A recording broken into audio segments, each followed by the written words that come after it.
Welcome to the meeting of the San Francisco Public Library Commission for December 15th, 2022. The time is 4:30. I'm Margot Schaub, and I serve as the Library Commission Affairs Analyst. This meeting is being held in hybrid format, with the meeting occurring in person in the main library, Corrett Auditorium, and available to view or listen to on WebEx. Members of the public can observe the meeting using the WebEx system by following the link in the library's event calendar or by calling local 1-415-655-0001 and entering access code 2483-894-8664. Public comment will be taken both in person and remotely by video or call-in for each item on the agenda. We will conduct public comment with attendees in the Corrett first and then move to WebEx for public comment. Each comment is limited to 3 minutes unless otherwise noted. To make public comment when connected by phone, please raise your hand by dialing *3 to be added to the remote queue for the agenda item you intend to comment on. Individuals joining by WebEx should click the raise hand button to be added to the queue. Mike Smith with Media Service Operations will moderate WebEx virtual public comment. Mr. Smith will call upon WebEx attendees by name or by caller number to prompt each attendee who wishes to provide public comment. If we experience any technical issues with WebEx, we will recess and try to address the issue. Please try logging back into WebEx if there are technical problems. Library commissioners in attendance are President Connie Wolf, Vice President Pete Wong, Commissioners Ono, Mall, Lomax Giarduzzi. Thank you very much, and welcome to our last meeting of this calendar year, December 15, 2022, our meeting of the San Francisco Public Library Commission. To those of us here in Corrett, we are delighted to see you, and we are very pleased to welcome our virtual audience via the WebEx platform. We have a full meeting ahead, and we will start with the Ramaytush Ohlone land acknowledgement. The area now known as San Francisco is the unceded ancestral homeland of the Ramaytush Ohlone peoples of the San Francisco Peninsula. As the original peoples of this land, the Ramaytush Ohlone have never ceded, lost, nor forgotten their responsibilities as the caretakers of this place. We recognize that we benefit from living, working, and learning on their traditional homeland. As uninvited guests, we affirm their sovereign rights as First Peoples and wish to pay our respects to the ancestors, elders, and relatives of the Ramaytush community. If you have not already done so, all the materials for this meeting are available to download on the Library Commission's page website, sfpl.org. Today we have a total of 6 agenda items, and we will begin with item number 1, general public comment. Operations. How many people have joined us via WebEx and have any raised their hand to offer public comment? We have 10 attendees in queue at this time and 2 callers waiting with their hands raised. First, with general public comment, hear from the guests here in Corrett Auditorium, and then we will move to public comment from members of the public observing or listening via WebEx. General public comment is now open here in Corrett.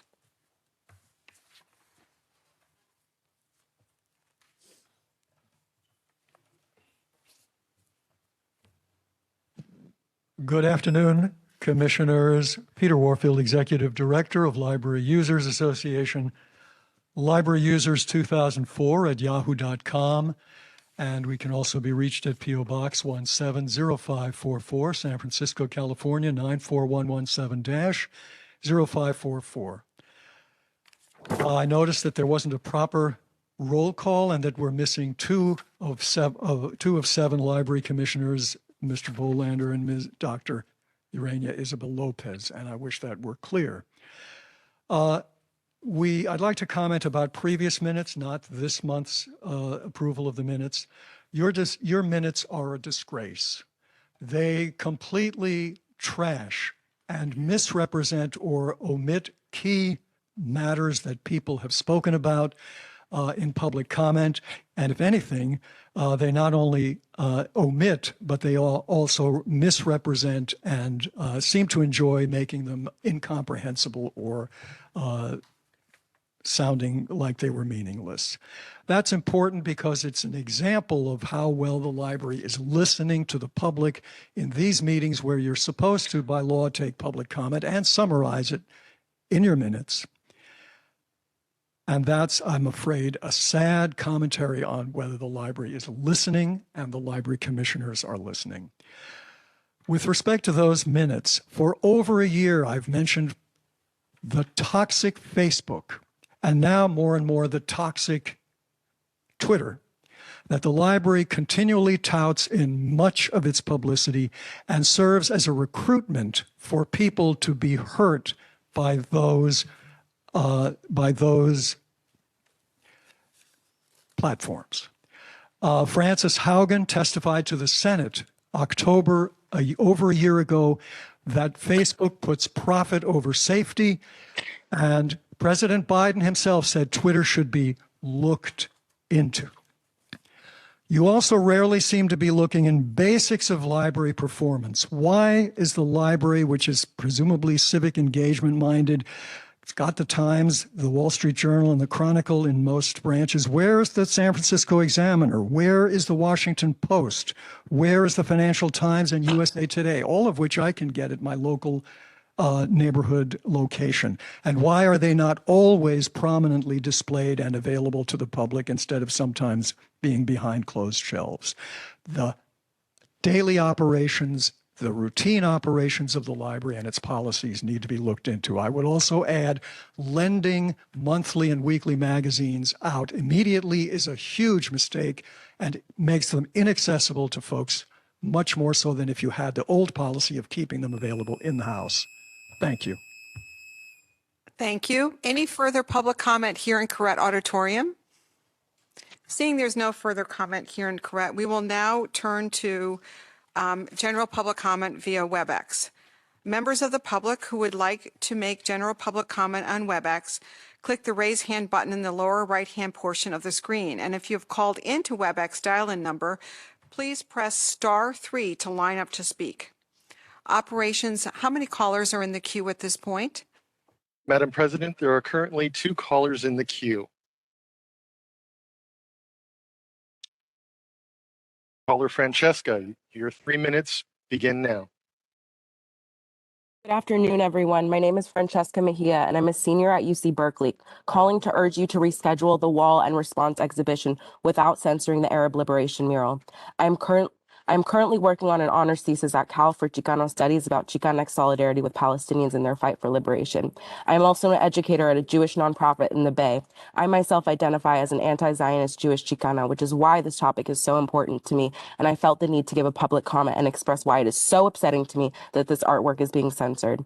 By censoring this work, you are upholding white settler colonial ideologies that are rooted in racism and white supremacy. Let me say that again. You are upholding white supremacy by censoring this artwork. Zionism is racism, and let me tell you why. Zionism is a political ideology that is rooted in racism and white supremacy, as it actively fought to exclude the Arab people from the creation of the modern state of Israel. To conflate Judaism with Zionism is offensive, ignorant, and xenophobic. Ben-Gurion, the main founder of the state of Israel, consciously planned the expulsion of Palestinians a decade before Israel's War of Independence. He said in a letter to his son, quote, "The one and only, the whole country will be Jewish. I have no use for a greater Palestine that is Arab," end quote.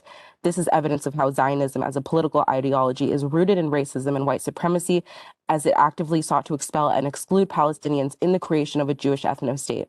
Zionism is apartheid and is resulting in the ethnic cleansing of Palestinians. We as Jews remember the Holocaust and say never again. We mean never again, period. This is not just for our own, but for everyone.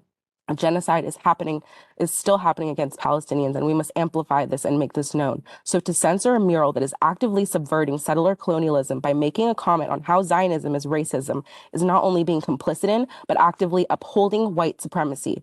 There is absolutely no rationale for white supremacy and genocide. Kate Patterson, you said that, quote, "Presenting expressions such as Zionism as racism are widely viewed as anti-Semitic are counter to that mission and would set a precedent that would justify the exhibition of other viewpoints harming minority communities," end quote. I cannot express to you how much the statement disgusts and angers me. As a Jew that is also an indigenous Chicana, it infuriates me when people say that anti-Zionism is anti-Semitism. I am not the only anti-Zionist Jew out there. It is my duty as an indigenous Chicana to be in solidarity with other indigenous peoples in their fight for liberation. We must build solidarity across borders in order for people to achieve collective liberation. One cannot be an anti-racist and also be a Zionist. The SF Public Library is not just choosing to remain neutral on this position. Right now, all of you have chosen to side with racism because that is exactly what Zionism is. I am so tired of Judaism being equated with Zionism. I am proudly an anti-Zionist Jew who will never stop calling for the liberation of Palestinian people. I urge you to reconsider rescheduling this exhibition without censorship so that you are all not engaging in an act of white supremacy by censoring this artwork. Thank you. Operations, could you please put the next caller through? Putting the next caller through. Caller number 6, your 3 minutes begin now.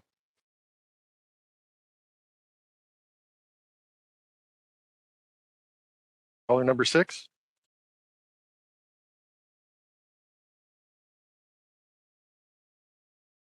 Caller number 6 has not responded. Caller number 10, 3 minutes begin now. Good afternoon, Commissioners. My name is Christopher Staton, and I will be reading a statement from artist and organizer Art Hazelwood. I am an artist who participated in the Wall and Response portfolio that was set to be shown at the main library in a show that was censored by the SFPL management. I have worked with the library on exhibitions for more than 12 years. I have nothing but praise for the exhibition team that has been at the library, and particularly for Joan Jasper, who as a curator has been a credible resource and supporting for a wide range of communities. Joan has worked with a vast array of organizations and helped to shepherd incredible shows with outstanding community outreach. And now, as Joan retires, the library management decides to censor artwork. It is not only the censorship of Wall and Response for its pro-Palestinian statement is an insult to the curatorial staff of the library, it is also an insult to the community that has worked with the library over many years, developing a relationship of trust and goodwill. The timing of this censorship, this buckling to whisperings of whoever's management ear, could not come at a worse time. Just 2 blocks away from the main library, a narcissistic madman is wiping the ultra-right wing into a frenzy. The mob will come for the library. That mob of right-wing hate mongers will be pounding at the door of the library in the county. Do you think that the decision to overrule the curators of the library and to bow to whispering complaints will protect the library from that mob? It could not come at a worse time for the library to start engaging in censorship. Now who will defend you as you alienate the community? Do you think that whispering voices that told the management to censor the show will defend you? They won't care. Management has undermined the support of the community and the independence of the curatorial team. And by doing so, it has left itself open to a truly ominous attack by the right-wing mobs. It is far past time to reserve course, reinstate the Wall and Response exhibition, and rebuild the support of the community and the independence of the curatorial staff of the library. To do anything less would be courting near certain disaster at the hands of the Twitter mob unleashed by hate. Sincerely, Art Hazelwood. Thank you very much. Operations, are there any further public comments via WebEx? Madam President, I have 2 other callers in the queue at this time. Put them through. Thank you. Caller Megan, your 3 minutes begin now. Good afternoon, Commissioners. My name is Megan Wilson. I am the co-director of Clarion Alley Mural Project and co-curator of the Wall and Response exhibition. As you know, the exhibition was canceled after we would not agree to the library's censorship of the Arab Liberation mural, based on the belief that the phrase Zionism is racism depicted on a small protest sign within the mural would be considered anti-Semitic. By making that determination, the library has negatively targeted our communities and the mural's collaborators, the Arab Resource and Organizing Center, Art Forces, and Clarion Alley Mural Project, by falsely suggesting that we are anti-Semitic. This could not be further from the truth. the Arab Liberation Mural was created by a team of Semitic community-based organizations, artists, and allies to honor Arab, Muslim, and migrant histories and struggles against racism and xenophobia, as well as the experiences of resilience and resistance in the Bay Area. Also, to provide context here, Zionism is the official ideology of Israeli apartheid. Human rights organizations Amnesty International, Human Rights Watch, Yesh Din, and B'Tselem, as well as the United Nations and Harvard Law School, have all determined that Israel is an apartheid state. Just this year, Israeli forces have killed over 200 Palestinians, including 47 children, and have demolished hundreds of Palestinian homes, displacing thousands. As a result of the censorship of Wall in Response, the library has received over 2,000 letters from community members, as well as from the ACLU and the National Coalition Against Censorship, to demand that the exhibition be reinstated in its entirety. And to voice their strong concerns, the library has singled out and censored the experiences of Palestinians and other Arabs living under apartheid. Furthermore, the American Library Bill of Rights states, quote, "The library should not censor or remove an exhibit because some members of the community may disagree with its content." The San Francisco Public Library rightfully adhered to these guidelines earlier this year for the exhibition, The Art of Protest. One of the show's posters featured a large swastika in its design. Another depicted a monster grabbing a child and eating it, accompanied by the text, "America is devouring its children."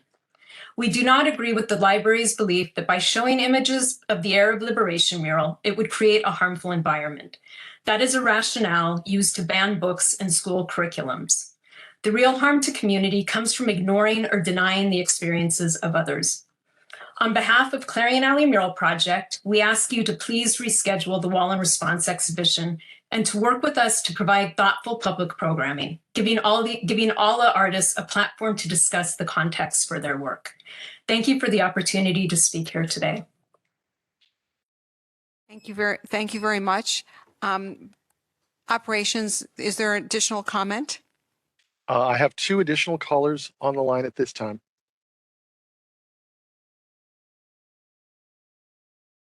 Caller number 8, your 3 minutes begin now.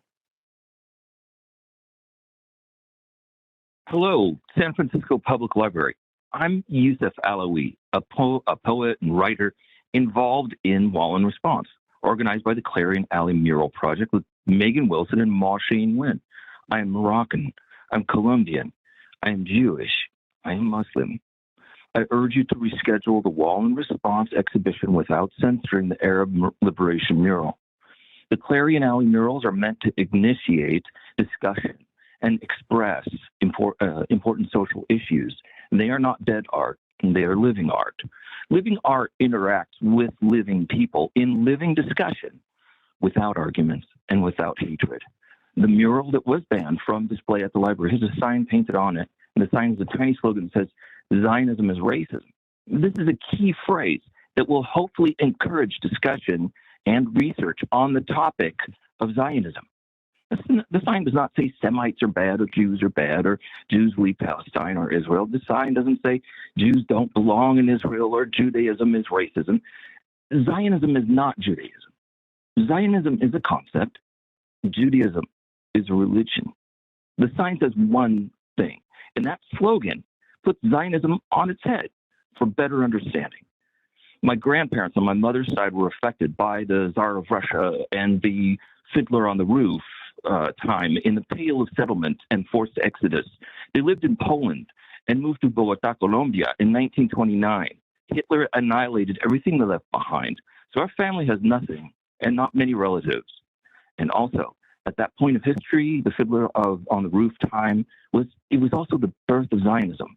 In the 18th century, Peter the Great stated, "I prefer to see in our midst nations professing Mohammedanism and paganism rather than Jews. They are rogues and cheats. It is my endeavor to eradicate evil, not to multiply it." During the pogroms, Vladimir Jabotinsky, aka Zev Jabotinsky, organized self-defense units in Jewish communities across Russia and fought for the civil rights of Jewish people. And his slogan was, "Better to have a gun and not need it than not have it." And another slogan was, "Jewish youth learn to shoot." We can call Zionism a remodeled form of the Pale settlement, and that is the historical precedent for what Israel is doing today. The bully was the bullied. In times of unrest, one must do one's best, but if the best is not enough, one must do one's worst, because when set to test, the worst to the rest is said to be the best. That's a little poem I wrote about extremism. Thank you for your time. Thank you very much. You may put through the next commenter. Thank you. Caller number 6, your 3 minutes begin now. Good evening, Commissioners. My name is Basil Ayas, and I'm a resident of San Francisco. And I think there's been a real big wrong that you can fix with this issue of the Wall Plus Response exhibition. I'm speaking to urge you to reschedule it without censorship. The library rightly rejects speech that, in the words of Kate Patterson, negatively targets any specific race, ethnic, or religious community. However, the decision to effectively silence the Wall Plus Response exhibit appears to be based on a mistaken belief that criticizing Zionism somehow meets the criteria Kate lists. Zionism is not a race. It does not belong to an ethnic or a religious community. It is a political ideology, one that can be held irrespective of religious or ethnic affiliation. Israel, a sovereign country, is the expression of Zionism and has earned the designation of practicing apartheid by Amnesty International, Human Rights Watch, the Presbyterian Church, a Jewish Voice for Peace, and the Israeli human rights organization B'Tselem, to name just a few. Blocking the equation of Zionism and racism and rejecting a large consignment can only serve those who want to advance bigotry against and domination over those who are considered lesser. This is something that the Wall Plus Response exhibition must be allowed to address. I urge you to reinstate that exhibition without censorship. Thank you. Thank you very much. Operations, are there any further commenters on the WebEx? President, there is one additional caller in the queue. Could you please put the additional caller through? Thank you. Caller number 12, your 3 minutes begin now. My name is Ma-Shane Nguyen, and I'm co-curator of Wall in Response with Megan Wilson. I urge you to reschedule the Wall in Response exhibition without censoring the Arab Liberation mural. Art has the potential to challenge dominant narratives and create openings for generative conversations. Censoring a mural that amplifies calls for racial and economic justice contributes to the daily harm BIPOC communities face because of structural racism. This is not only harmful, but is also potentially dangerous, especially at this point in history when there are large factions of the United States banning books that speak to the importance and value of critical thinking and the lived experiences of communities which have and continue to experience racism and oppression. I'd now like to read a statement by poet Jenny Lim, one of the featured poets in Wall in Response. As a native San Franciscan, former SF Arts Commissioner, educator, playwright, poet, and Chinese American historian deeply committed to the achievement of racial equity in our city, I am profoundly disturbed by SFPL's abrupt censorship of the Wall in Response mural. SFPL belongs to all SF residents and must represent all its constituents equally. The silencing of artists, particularly at a time when hate crimes against Asians and Muslims rank among the highest in the country, sets a dangerous precedent for a public institution whose mission is to serve the people without political, religious, racial, or gender bias and discrimination. The demand to alter the mural or to ban it completely is an attempt to silence the Palestinian voice. This is not acceptable. It is not for us who are spoon-fed mainstream news to perceive Asians as perpetual aliens or Arabs as perpetrators or terrorists, to dictate what they ought and not say. The mural expresses the truth as the Palestinian feels and experiences it under daily occupation. Most Jewish Americans do not identify with the U.S. Zionist movement, nor do they condone the crimes of settler violence or such Zionist policies as the arrest and detention of Palestinian children or the forced displacement of families from their homes under occupation. To censor their truth is to strip and deny Palestinian Americans of their First Amendment right to free speech. Do we want to go down that same slippery slope of institutional censorship that ultimately brought us the reign of terror under McCarthyism? Let's pray not. Public statement to SFPL commissioned by Jenny Lim, December 15th, 2022. Thank you for the opportunity to speak today. Thank you very much. Operations, are there any further comments for public comment? Madam President, at this time, I have one more commenter in the queue. You may put the caller through. Thank you. Caller number 14, your 3 minutes begin now. Hi, my name is Emily Katz. I'm a longtime library card holder and avid user of the library. And I just was looking back at the letter that I sent in response to Kate Patterson when she answered my letter of concern. And I'm distressed that we haven't heard anything from the library about reconsidering the statements that it's given us about not favoring one group's viewpoint and being concerned about finding itself on the side of racism.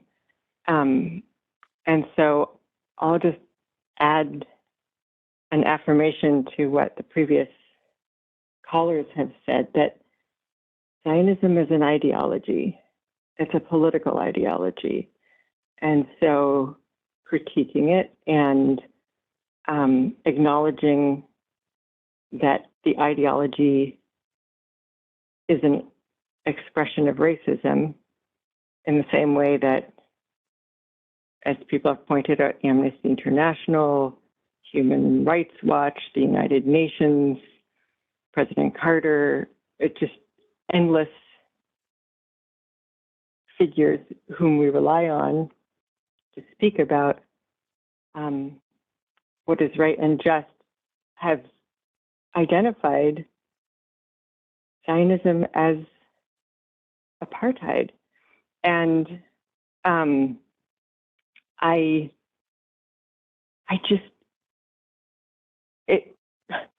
I'm so concerned that the library isn't answering our concerns and has kind of boxed itself in to an impossible position. And so I urge you to make some room for the voices of Palestinian liberation and for our children who should feel respected and appreciated by the library that they rely on as a portal to the world of ideas, and to our ability to appreciate art that provokes and opens us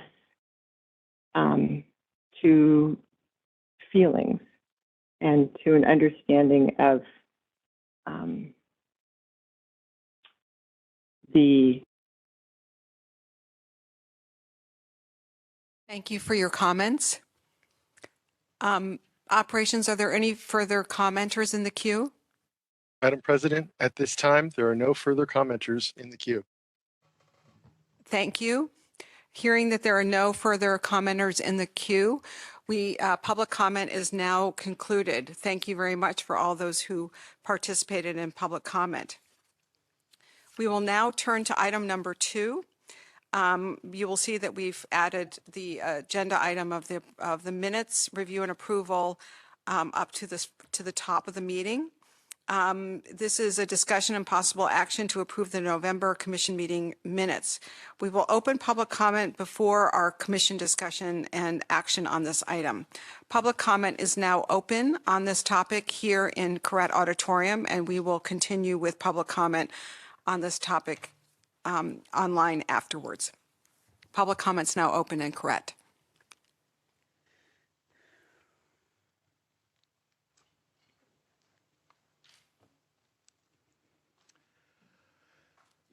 Peter Warfield, Executive Director, Library Users Association. Library Users 2004 at yahoo.com and P.O. Box 1705544, San Francisco, California, 94-117-0544. I was going to make no public comment about these disgraceful minutes, which do not even closely summarize, as required by law, the public comment, certainly of myself. And I thought that it would perhaps be best not to say anything. And perhaps go to the trouble of providing 150-word summaries, which are supposed to be optional for the public, and an effort that isn't necessary if you do the job that you are supposed to, which is to summarize public comment. I did think that I would, just as an example, mention two specifics. And I see another library commissioner has arrived. Thank you. We're talking about the minutes for Dr. Lopez. On agenda item number 5, adjournment, it says that Peter Warfield said the library should not adjourn until they say, who's that? They say what future agenda items they would like to see at a future library commission meeting. What I said was what I've said repeatedly. The library commission should not adjourn until it insists, not telling what it wants on future agenda items today. It should insist on having an agenda item, and that's routinely like you used to have, at the end of the meeting or near there, where you say what you want on future agenda items. It's the agenda item, because by law, you're not supposed to discuss what's not on the agenda. You're supposed to discuss what's on the agenda, and I wanted you to put it on the agenda as a routine matter, not as a one-time deal.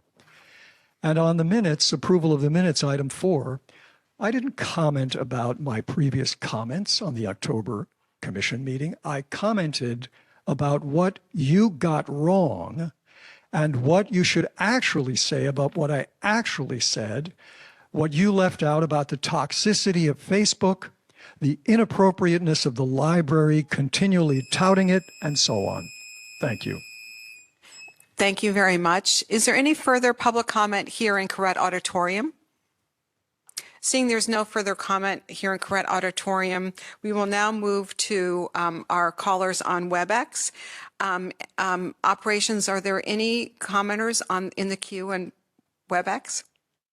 Madam President, at this time, there are no additional callers in the queue. I will pause briefly to allow other commenters to join. Madam President, at this time, there are no callers in the queue.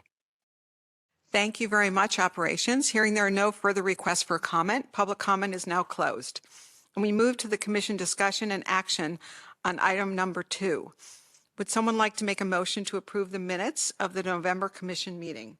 I'd like to make a motion to approve the minutes of November 17th, 2022. Do we have a second? Seconded. We have a motion from Commissioner Lomax-Garducci and a second from Vice President Huang to approve the minutes. I'll take the roll, but first I'd like to say that Commissioner Lopez has arrived and is in attendance. Commissioners, please say aye or no when I call your name. President Wolf? Aye. Commissioner Ono? Aye. Commissioner Mall? Aye. Commissioner Lopez? Aye.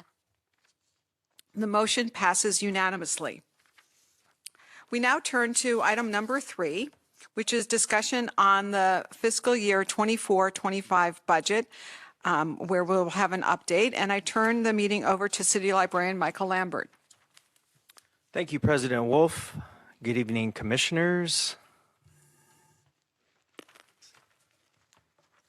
Our CFO, Mike Fernandez will be delivering this presentation, but just to set the table for Mike a little bit, while we were meeting in the past 35 minutes, I saw that the mayor's press office did issue a press release stating that she issued the budget instructions for departments, which is accurate.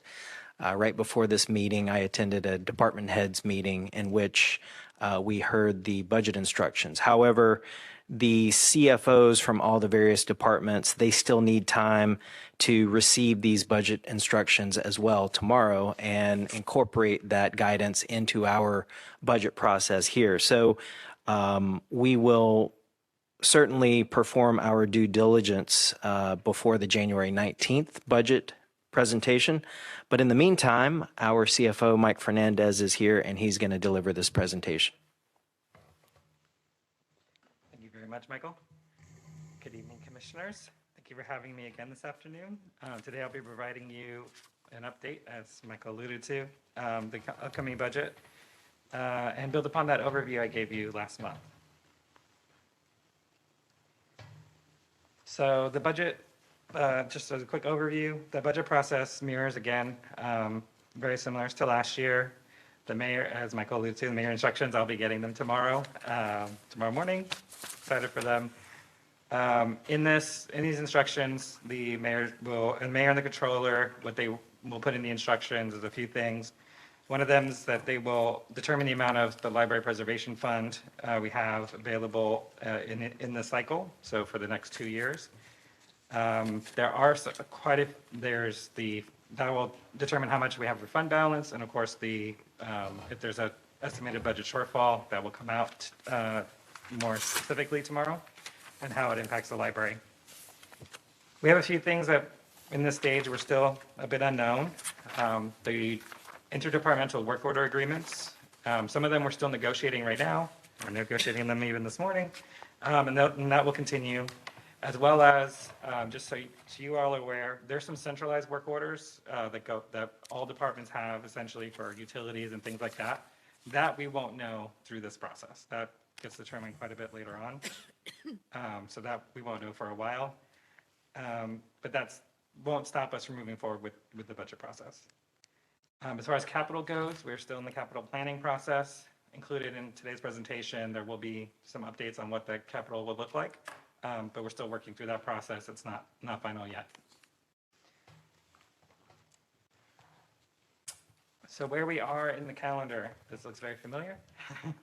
There's no milestones between December and January. But this is the second of four budget discussions here before you. Time flies. The approval is still really for February 2nd, is the likely time at that meeting. So we'll go with that. We'll be giving, so on January, just to preview that a little bit, I'll be giving you some updated budget info as we've worked through the budget proposals. We've had time to digest the mayor's instructions and a few other things that we have going, and looking forward to, again, to your approval in February.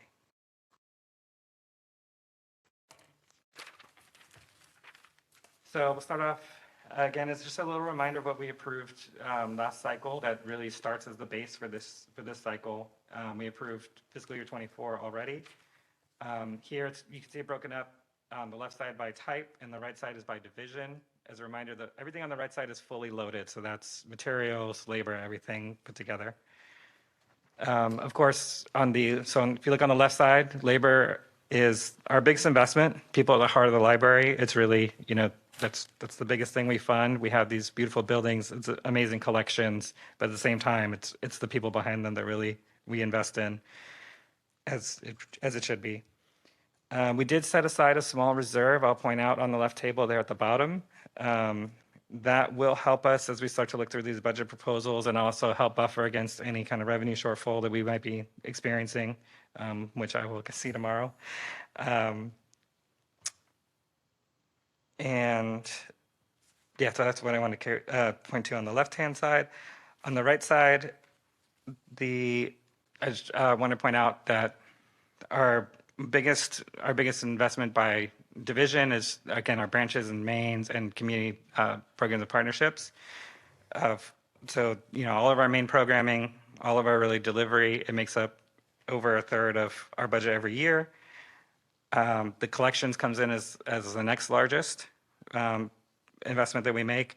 and then capital, which is a little bit dependent. So it is dependent on where we are in the cycle. So as our capital projects, as they're multi-year projects, as they get into the construction or near construction phase, you'll see those kind of rise up, and then they'll drop away as we're in either ending those phases, or we're heavy into construction, or we're more in the early phases of projects.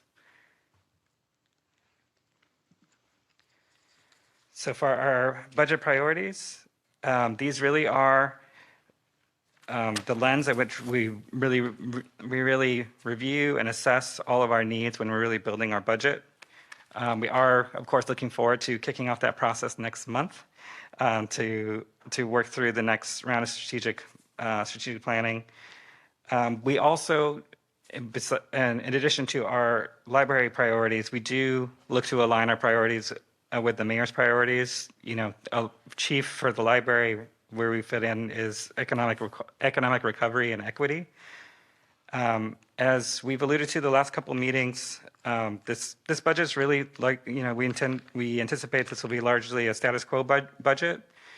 I've organized them in a way it's maybe a little bit different than in years past. So what I'm about to show you, I've organized as non-position proposals first, and then the investments in labor second.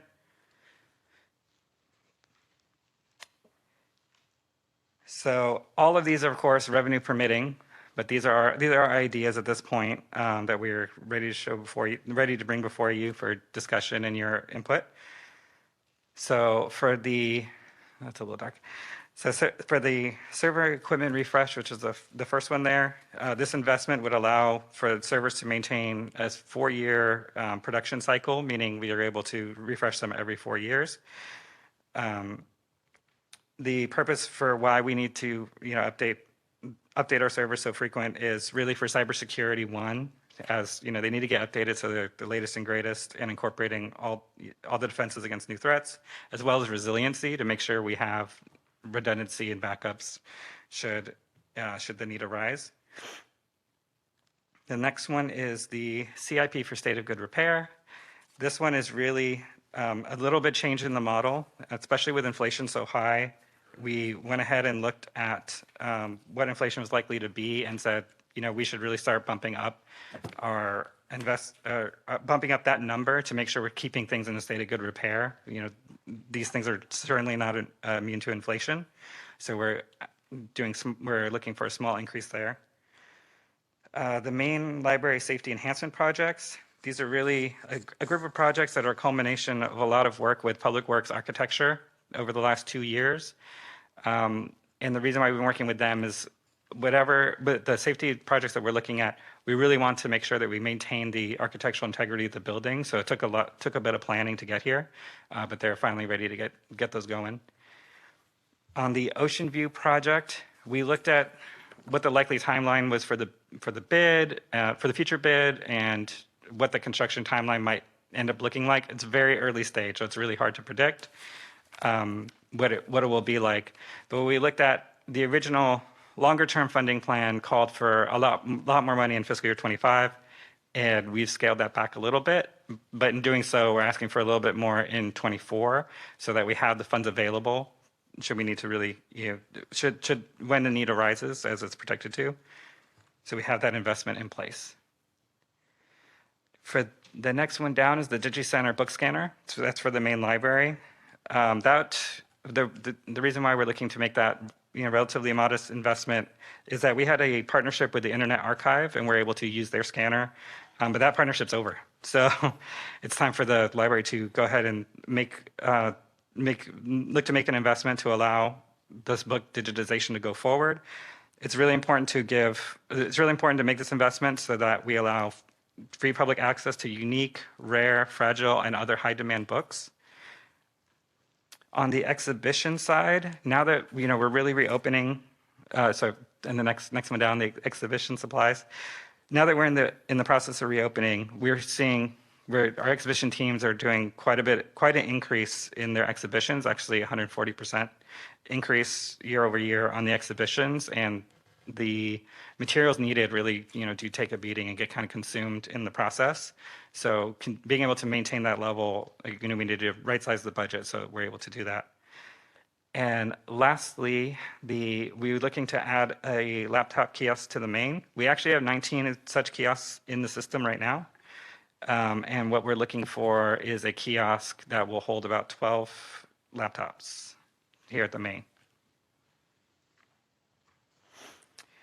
As far as how these kind of tend to fit into the mayoral priorities, what we kind of view, how we view these through that lens is on the economic. You can see the library lens on the left-hand side. For the mayoral priorities, the investments that we are looking to make both in the Ocean View project, the state of good repair, and the laptop kiosks, we feel will help aid in the economic recovery for the city. And really having that DigiCenter and that laptop kiosk, we think will help in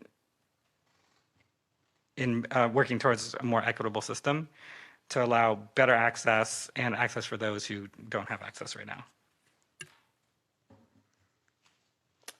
And on the position side, again, should revenue permit, we'll see tomorrow. We had these broken up again by the library, by our strategic priorities on the left-hand side. And so under organizational excellence for security, we're looking to add actually a headcount of 3, so that's 3 halftime. That will allow for better 7-day week coverage at multiple branches, and we've moved to a sector model, and this investment really helped bolster that model. In HR, I think you've heard in a couple of meetings ago and a few times, we've certainly made good progress on hiring and keeping up with recruitment. However, more is needed. And really what we're looking to do with this investment is beyond allowing the processing to improve, really make sure we're incorporating all of our initiatives for diversity inclusion, and equity that we have as part of our racial equity action plan. Last time I previewed the health and safety associates that are currently contract workers with the Department of Homelessness and Supportive Housing. We're looking to complete that transition to be in-house library staff, so we have better accountability, we have hands on the whole process. It's currently paid through a work order, so that work order will then be eliminated, and the headcount total, I know it says 4.5 up there, that's for full-time equivalents. So the actual headcount of the houses, as we call them, would be 9. The bookmobile investment you'll see listed twice, as it is actually two proposals that hit 2 different strategic priorities. The staffing increase will allow us to really expand the weekend hours. And the second one there, it was really going to be focused on youth, so it's a total of 2 new positions. This will help meet people where they are, particularly in underserved communities, allow better access and increase hours and being able to meet families, especially on the weekends. It's kind of tough during the weekdays for them to really meet everyone they need to. So moving to the weekends will help in that area. And then lastly, for the media services team, we'd like to be able to take all the lessons we've learned so far through the pandemic, having moved into the cyberspace so much, or having to have done that. Now as we're reopening, we'd like to be able to keep that going while also being able to do the physical in-person programming. But that takes more people. They can't do both at the same time. So that last investment there would allow us to continue the online programming that we've been able to achieve and really keep those innovations that we've made while also being able to go back to our previous programming in their physical spaces. So again, linking to the mayoral priorities, for the economic recovery side, we see the HR investments and the media services helping in that area. Bookmobile, it fits nicely within her priority around equity. And for public safety, obviously the security investment, I mean, obviously, but the security investment and the health and safety associates we feel will help in those areas. And again, really want to note, these are preliminary budget proposals at this point. Nothing has been approved, obviously, it's before you now to review and discuss, but we're not asking you to approve till February. And the labor cost you see on the right-hand side, as noted below, that is the fully loaded cost. So that's their salary, their fringe benefits, everything it costs on a budget basis, I should say. So looking ahead, so in addition to what the budget instructions that we mentioned earlier, the controller's office will also give us revenue and expenditure baseline data, as you can see, and we will continue to work in-house. We'll be reevaluating our budget proposals in light of the instructions and the data we do get, as well as just refining them in general. In January, we do have a few things to look forward to. We are looking for, we're considering, or we will be bringing before you, as soon as we get that budget proposal a little bit more streamlined, some transportation for the Ralph Tressi exhibit. The vehicles, you notice we're not here yet, so the vehicle asks will be coming before you. The work orders that we do have control over, we do anticipate ready for you in January. As well as there is an additional capital project, the air conditioning at the History Center. And in February, please approve before you for approval. So thank you. That includes my presentation. Thank you so much for your time, consideration, and happy to answer any questions you have.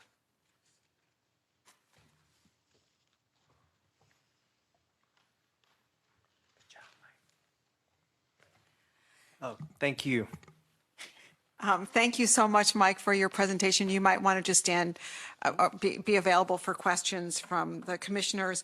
But first, we will open the floor for public comment on this item. So we will start here in Corrett Auditorium and then move to any participants on WebEx. So public comment is now open on agenda item 3 here in Corrett Auditorium.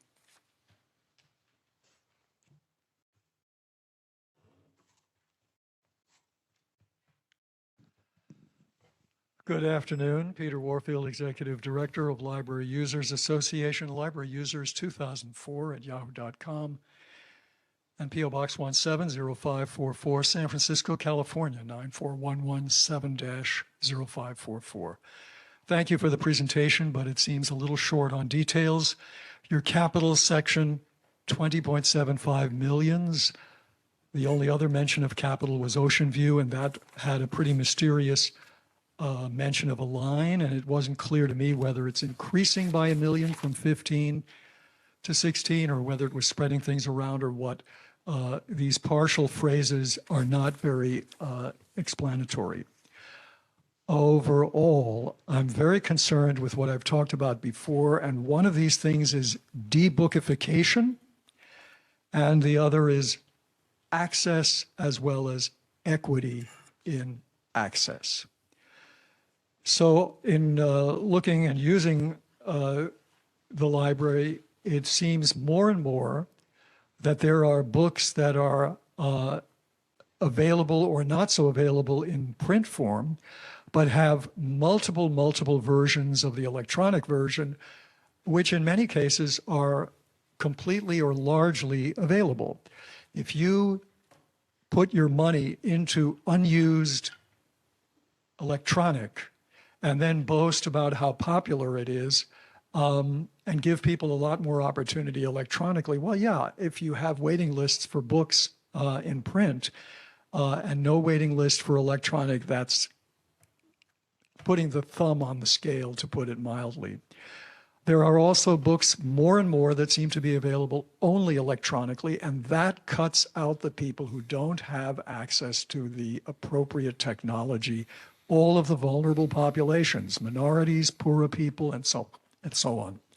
Your programs that are electronically available, and there's no indication and no publicity about how they're available by telephone. And there's no paper publicity for people who show up at the library unless they get into the computer. There's a whole range of ways in which access has been cut. You've cut every single evening hour where a place was open till 9 o'clock, you've cut to 8 o'clock. That cuts the access, and I would venture to say for the most vulnerable populations as well, and also access for people who want use of the place for community space. So there's a whole range of ways in which you are cutting, not increasing. And I think you need to look at that in terms of your service to your actual populations. Thank you. Thank you. Thank you very much. Operations, do we have anyone via WebEx who would like to make public comment? Madam President, at this time, I have one caller in the queue. Could you please put the caller through? Thank you. Caller Glenn, your 3 minutes begin now. Thank you very much. Yes, my name is Glenn Rogers. I'm a landscape architect, and I live right across the street from the proposed location of the Ocean View Library at Orizaba and Alemany Boulevard. And I was going to make the comment that that particular location is not ideal. That right across the street at 3435 Alemany Boulevard, there is a Kingdom Hall church that is no longer being used. And this particular location is safer than the one right off of a Brotherhood Way. And therefore, it is not a attractive nuisance that would be bringing children to their death as these cars come shooting down the Brotherhood Way from Sagamore. This location is safer because the traffic right next to the sidewalk is much calmer, and the idea of having a library where it is presently proposed, which is on an earthquake fault, which is in a green belt, and where organic soils are present, which would require piers to be built 20 feet down into the soil present there, would be much more costly than the location across the street. Thank you. That's the end of my presentation. Thank you very much for your public comment. Operations, are there any further public comments coming via WebEx? Madam President, at this time, there are no additional commenters in the queue. Thank you very much. Seeing that there are no further public comments, public comment is now closed on this item, and we now move to commission discussion on item number 3. Mike, thank you for coming up to the podium. I'm sure we have some good questions. This is really an opportunity for us to explore more, learn more. This is just discussion number 2. We'll have further information in January and be able to then have a final budget to review and approve in February. So I now open this up and encourage my fellow commissioners to ask any questions. I see Commissioner Lomax Garaducci would like to speak. Thank you. Thank you, Madam President. Thank you so much, Mike. This is really, really helpful. My questions are probably more around education, just to refresh myself. Tell me a little bit about the reserve that we have at 2%, the 3.95 million. Is there a percentage in which you target to keep that reserve at the 2%? Yeah, so that reserve is the planned contribution for 24 to the reserves, as opposed to the reserve we're carrying. Okay. Yeah, so the reserve we're carrying, and I'll have to get back to you on the percentage because I'm trying to remember exactly what it is. I can't recall off the top of my head, but the reserve we're carrying, I believe, is around 10%. Maureen, do you recall?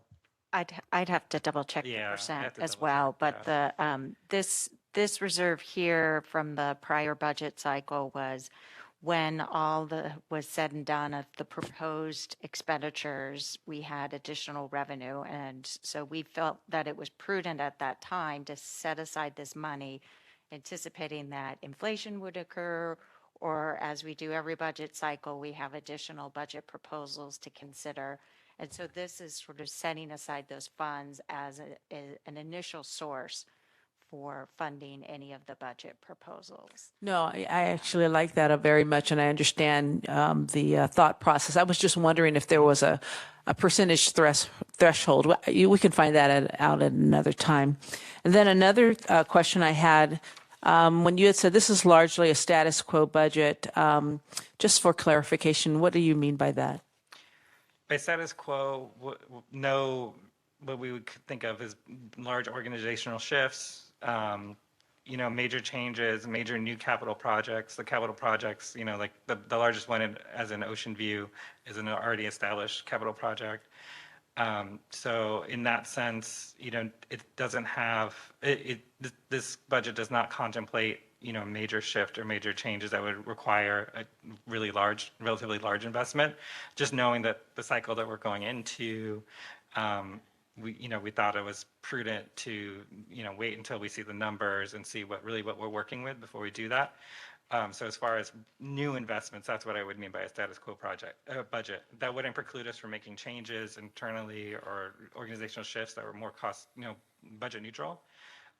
But as far as laying out, huge new outlays, that's something that we're intending at this time just kind of shy away from until we see the numbers. Thank you, Mike. Commissioner Lopez. Go ahead. Thank you. Thank you. First of all, just thank you for your Hi, comments. Mike. Thank you for the report. I have a couple clarifying questions. Sure. The first one is on the kiosks.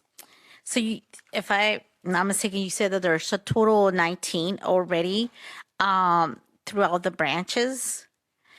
So this is adding the 20th.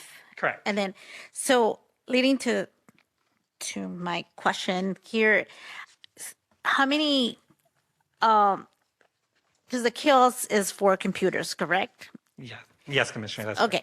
So I was wondering how many computers are already in existence and operating within the main campus. And so I'm just trying to see, like how is the kiosk going to contribute more to, or the need for it. And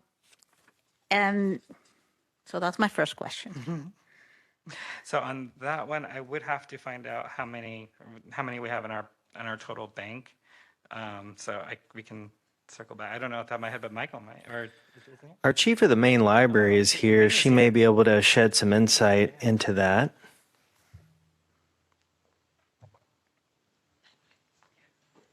Hi, Commissioners. I don't have the exact number off the top of my head. It's about 300 public computers. The reason we're asking for the kiosk is we removed the computers from the first floor, and we wanted to have a few computers on the first floor for people who come in. They just need to quickly get into their email, print something on our library print stations, and that would be very convenient for them.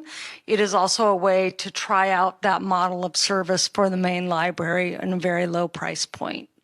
So that's the reason that we're asking for a pilot kiosk at the main.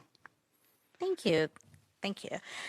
And then my second question is, and again, this is more for clarification for myself.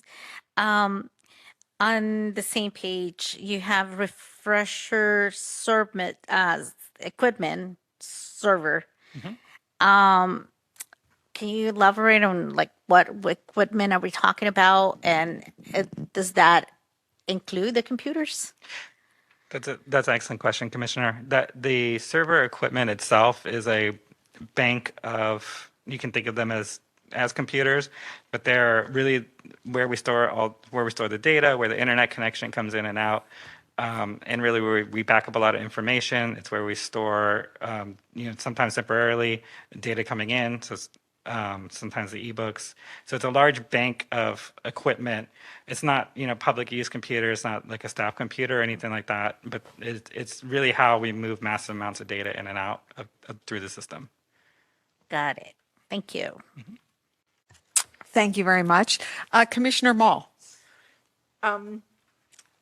Thank you for your presentation. Could you review, I must have missed it, but could you review the $4 million main library safety enhancement project? What that is? So it's a series of projects, and I would invite. It's a series of projects that we've been looking at to improve the safety experience for within the main library. In doing so, Inside, interior or exterior? I believe they're all interior. Yeah, it's all interior, and it's addressing the light well safety as well as the atrium safety. So you see some of the work that we've done in the past was putting in the plexiglass or Right. glass on the stairwell. So it's continuing that effort throughout the third and fourth floor of the main library. So you didn't think it was adequate what was done immediately following? Yeah, so we wanted something that was aligned with the architecture of Yes. the building, and we felt like what was done on the stairwell and in the atrium on the fourth floor was consistent with the design, and rather than having netting in the light wells, that we would transition to glass to allow for the flow of light, which was the original architectural intention Right. of those light wells, but maintaining a safety environment. So it's primarily on the third and fourth floor, Yes, and that's $4 million. yes.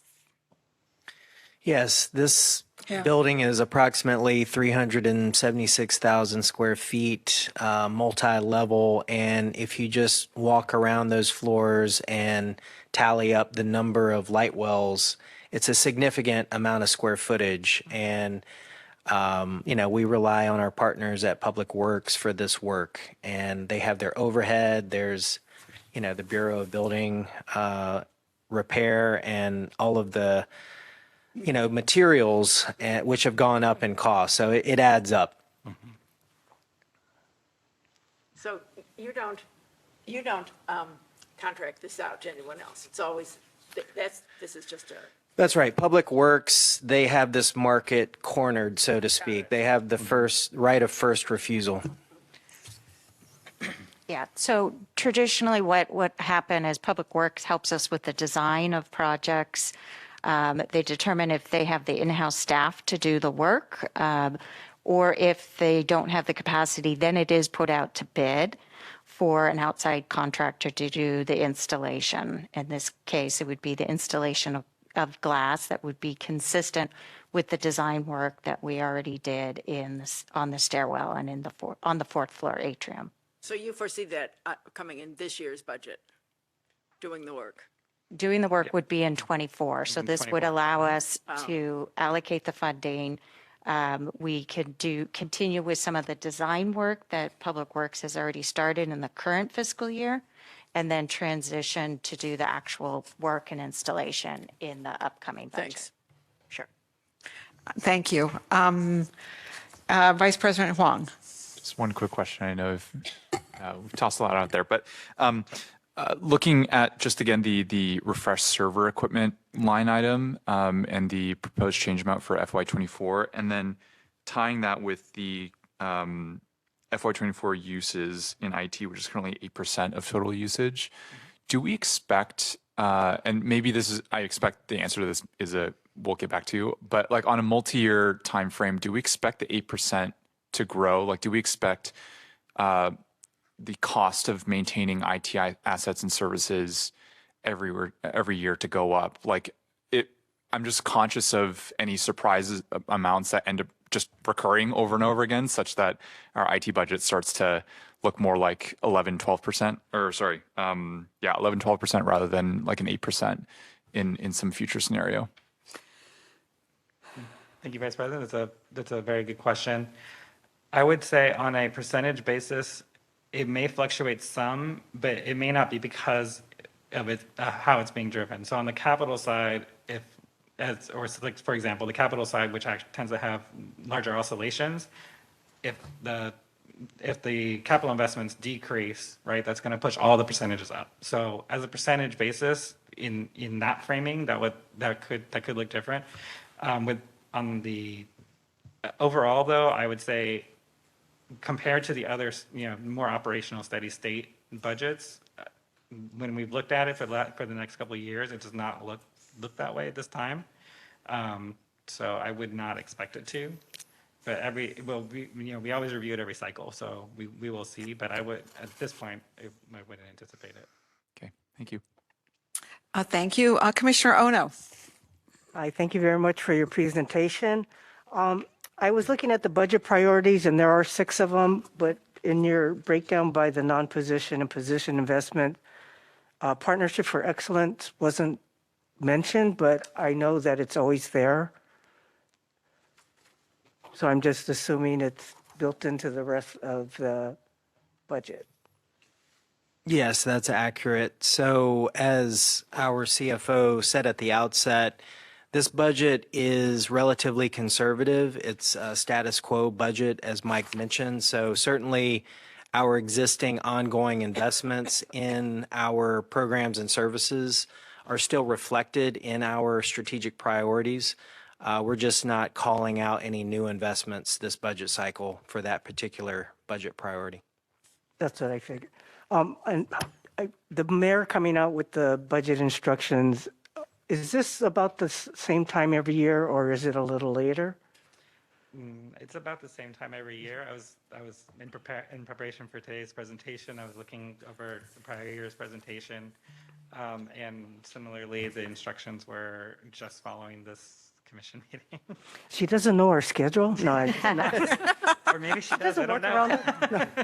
I will say it is getting later and later. We It used is, to that's get what- it in the first week of December many years ago. And then, so it does make the December discussion very hard. And that's why we definitely caveat this as a preliminary glimpse at what might be possible. But it really does hinge on the direction and the revenue information that we're expecting. Yeah, she likes to give you a Christmas present, so you can work harder on the holiday. Just a side note, I see that you have budgeted for the book scanner, and I totally agree with that. So thank you very much for all your work, and I hope you don't have to work over the holiday. Thank you, commissioners, for your, Commissioner Ono has another comment. Yes, I'm going to echo Commissioner Ono's. I'm really excited about the scanner as well. I just have a question. When you're talking about obtaining, are we obtaining a physical scanner, or are we obtaining the service, or like for maintenance? So we are going to own that scanner. That is a proposal we have. Yes. Okay. Yeah. Great. Thank you, commissioners. I have a few questions before we sum up this presentation. Some of them were already asked by all of your thoughtful and insightful questions. If we go to the position investments, what we're saying here that these are investments we're making that will then be ongoing and not one-off for 1 year. So I'm just making sure we're aware that that is adding to our FTE overhead. The second question is, I'm just curious. There are 2 proposals for a bookmobile expansion, same amount of FTEs and different expenses. So I'm just curious, why is it different? Are they paid differently? That's an excellent question, President. Yes, they are 2 different classifications. So Got it. One is a tech and one is a librarian, too, I think, from memory. But yes, it's because of the different classifications. Got it. Okay, thank you. So there's no question the city is in kind of a state of crisis as it's figuring out its economic future, and we are subject to that in terms of how we think about our budget, how we think about the services we offer. There's no question when the economics are down in the city, the library services become even more important. So it's even harder to make cuts. But I know that there will be some tough decisions when we meet again in January, as you know more, and when we think about things meetings in February. But I just want to end by saying what you started with, which was that labor accounts for 60% of our budget, and the library is all about the people. And so I just want to thank the staff for the hard work they've done. They continue to do. I'm sure there were many more proposals that you had to say no to, and we hope that there will be opportunities ahead to review those and consider those. But we are at a moment where we have to really think about how to get as much as we can out of what we have to meet the needs of our community that are really challenged. So I just want to thank the staff for the work they do and look forward to seeing probably some more cutbacks when we all gather again in January, just because of the climate. So thank you again. So we now move on to item number 4, which is an update and discussion on the Racial Equity Action Plan. And I now turn the meeting over to our city librarian. Thank you, President Wolf. You may recall back in May, we had a very comprehensive report from our racial equity manager, Naomi Jelks, on our progress at that time on the Racial Equity Action Plan. So this evening's presentation will be a more abbreviated progress report on progress since that last presentation in May. And our racial equity manager, Naomi Jelks, is here to provide this presentation. Thank you, Michael. Good evening, commissioners. My name is Naomi Jelks, Racial Equity Manager, and I'm here this evening to offer you an update on our Racial Equity Action Plan and the implementation process that we're undertaking. As you all remember, our REAP, the Racial Equity Action Plan, consists of 7 sections: hiring and recruitment, retention and promotion, discipline and separation, diverse and equitable leadership and management, mobility and professional development, organizational culture of inclusion and belonging, and boards and commissions.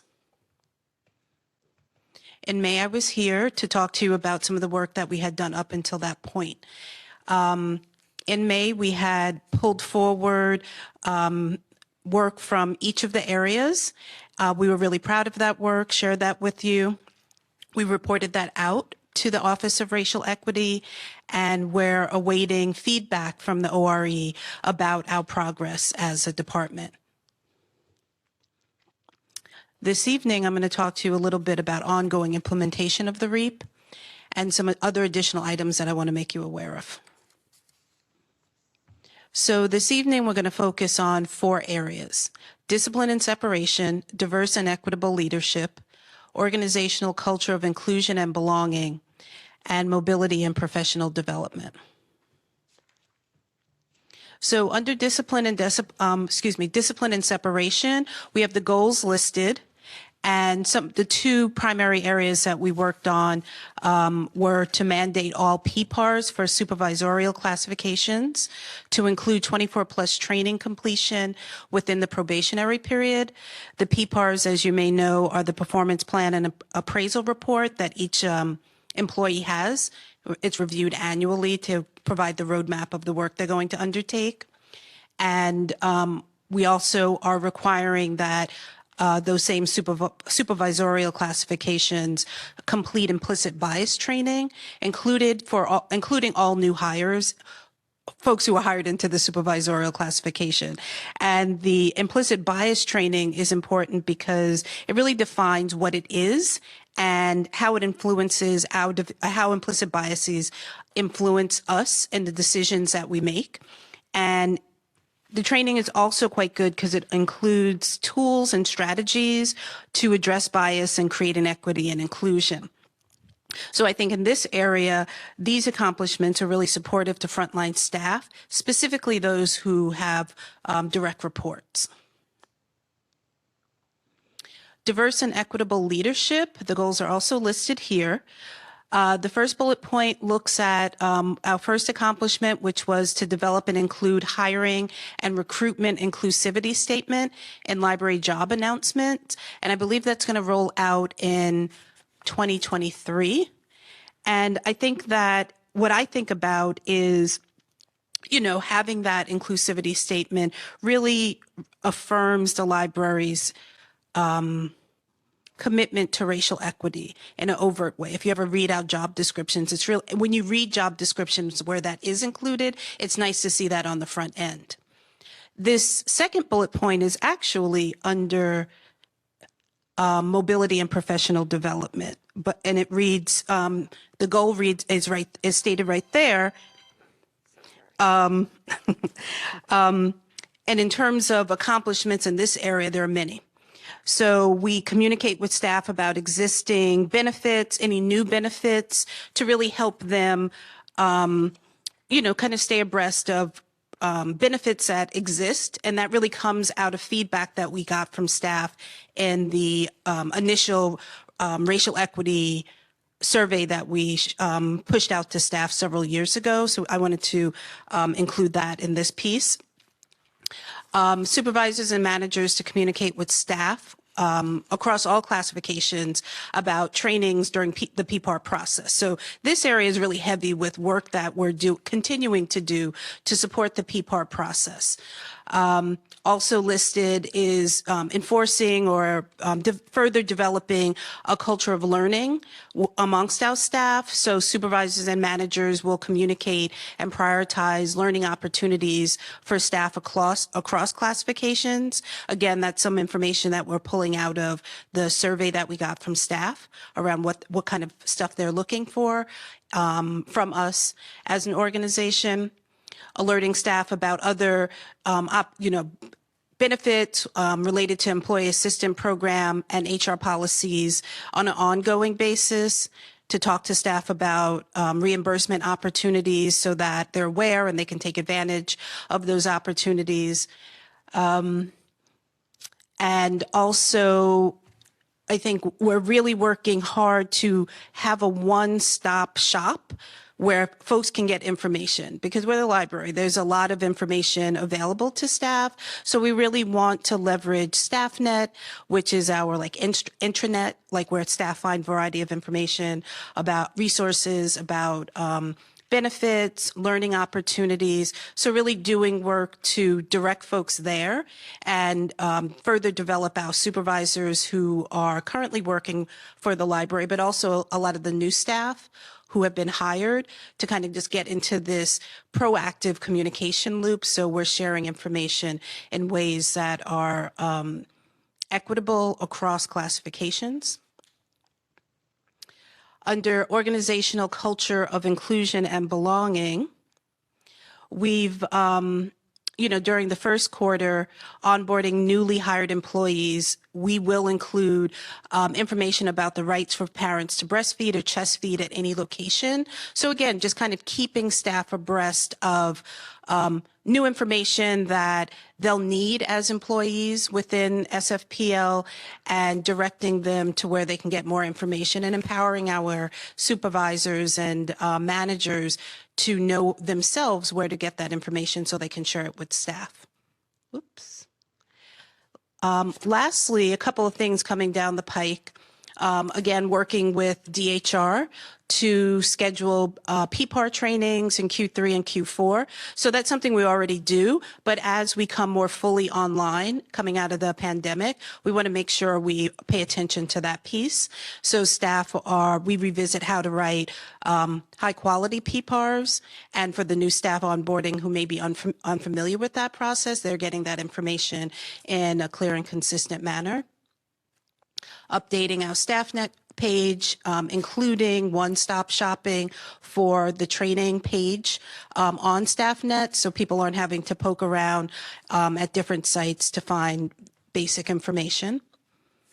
And also in Q3 and 4, we're going to see the return of the Affinity Group monthly meetings, the Racial Equity newsletter, and also the Real Talk, Real Racial Equity at Libraries.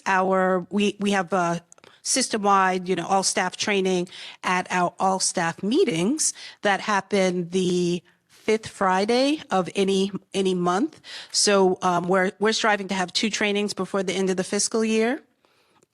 And I think that provides a pretty good overview of the work that we've been doing and now implementation. I want to give a big shout out to Maria Mastro-Kriakos, who is my co-chair on the Racial Equity Committee. She's our DEI contact for HR. Lori Regler and her staff have been doing an exemplary job at implementing pieces of our REAP, and I'm forever indebted to the great work they continue to do. And lastly, to you all for your continued support and encouragement. Thank you. Thank you so much, Naomi. And I just want to acknowledge Naomi's leadership. The racial equity manager position is a relatively new position in our organization, reporting directly to the department head, me, city librarian. And Naomi's impact has been very impactful, not just within our organization, but as a leading urban library, she has also been working with our peers across the country and sharing our best practices here in the city and county of San Francisco.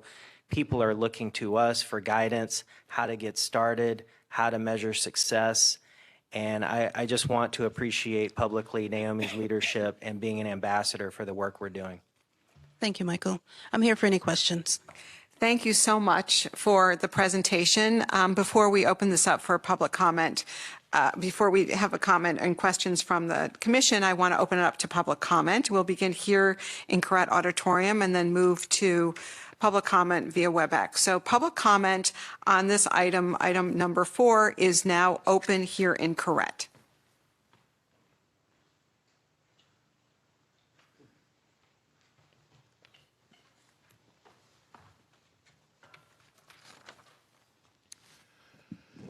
Peter Warfield, Executive Director, Library Users Association, Library Users 2004 at yahoo.com, and P.O. Box 170544, San Francisco, California, 94117-0544.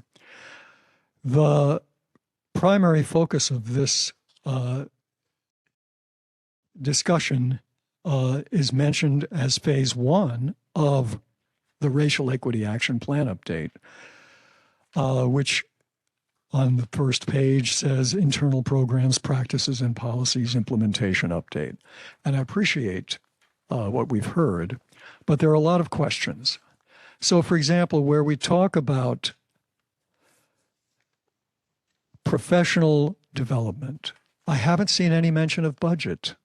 And I also haven't heard specifically in the budget discussion that we just had previously, a mention of professional development for the folks working at the library and particularly providing public service.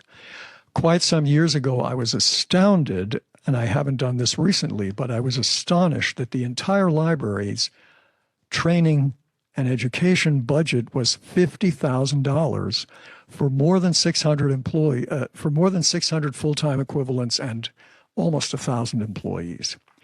And when you have boards and commissions and management having diverse and equitable leadership, that's great. But what is that going to do for the public? And I'd ask you as commissioners, if you walk into a branch as a library user and you don't see any publicity about library programs, author talks, and so on, how are you going to know to even inquire further about it if you don't have easy access to a computer? As wealthier, not so minority, and other folks, all the vulnerable folks are the ones who have disproportionately less access. And so now they have to find out about this thing somehow or another, but you're sending weekly updates to those who have email. You're sending monthly update to those who have email. You're not doing that for the folks with mail contact or who walk into the branch in most cases. And when the only way to get access by phone is to get online and RSVP and then tell them your email and name and have an email address, and from that find out magically that there's access by phone, you've disempowered all those folks with less computer access.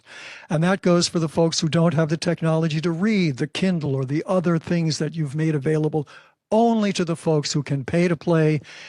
Everybody can read a book, but not everyone has a Kindle or whatever other device. And I think that's a serious issue you need to look into, which is access, equity. Thank you very much. Any further public here in Correct Auditorium? Seeing no further comment here in Correct, we now turn to our viewers and participants on WebEx. Operations, are there any people wanting to offer public comment on this item? Madam President, at this time, there are no callers in the queue. I will pause briefly to allow anyone who wishes to join. Madam President, there are no callers in the queue at this time. Thank you very much, Operations. Public comment, seeing that there's no further public comment via WebEx, public comment on this item number 4 is now completed. We will now open this up to discussion from the commissioners. Is there anyone who would like to offer comment or ask any questions? Commissioner Lomax-Garducci. Naomi, thank you so much for your report and all the work that you've been doing in this past year and moving this important body of work forward. I just had a real quick, actually a technical question. Can you tell me again what PPARs are?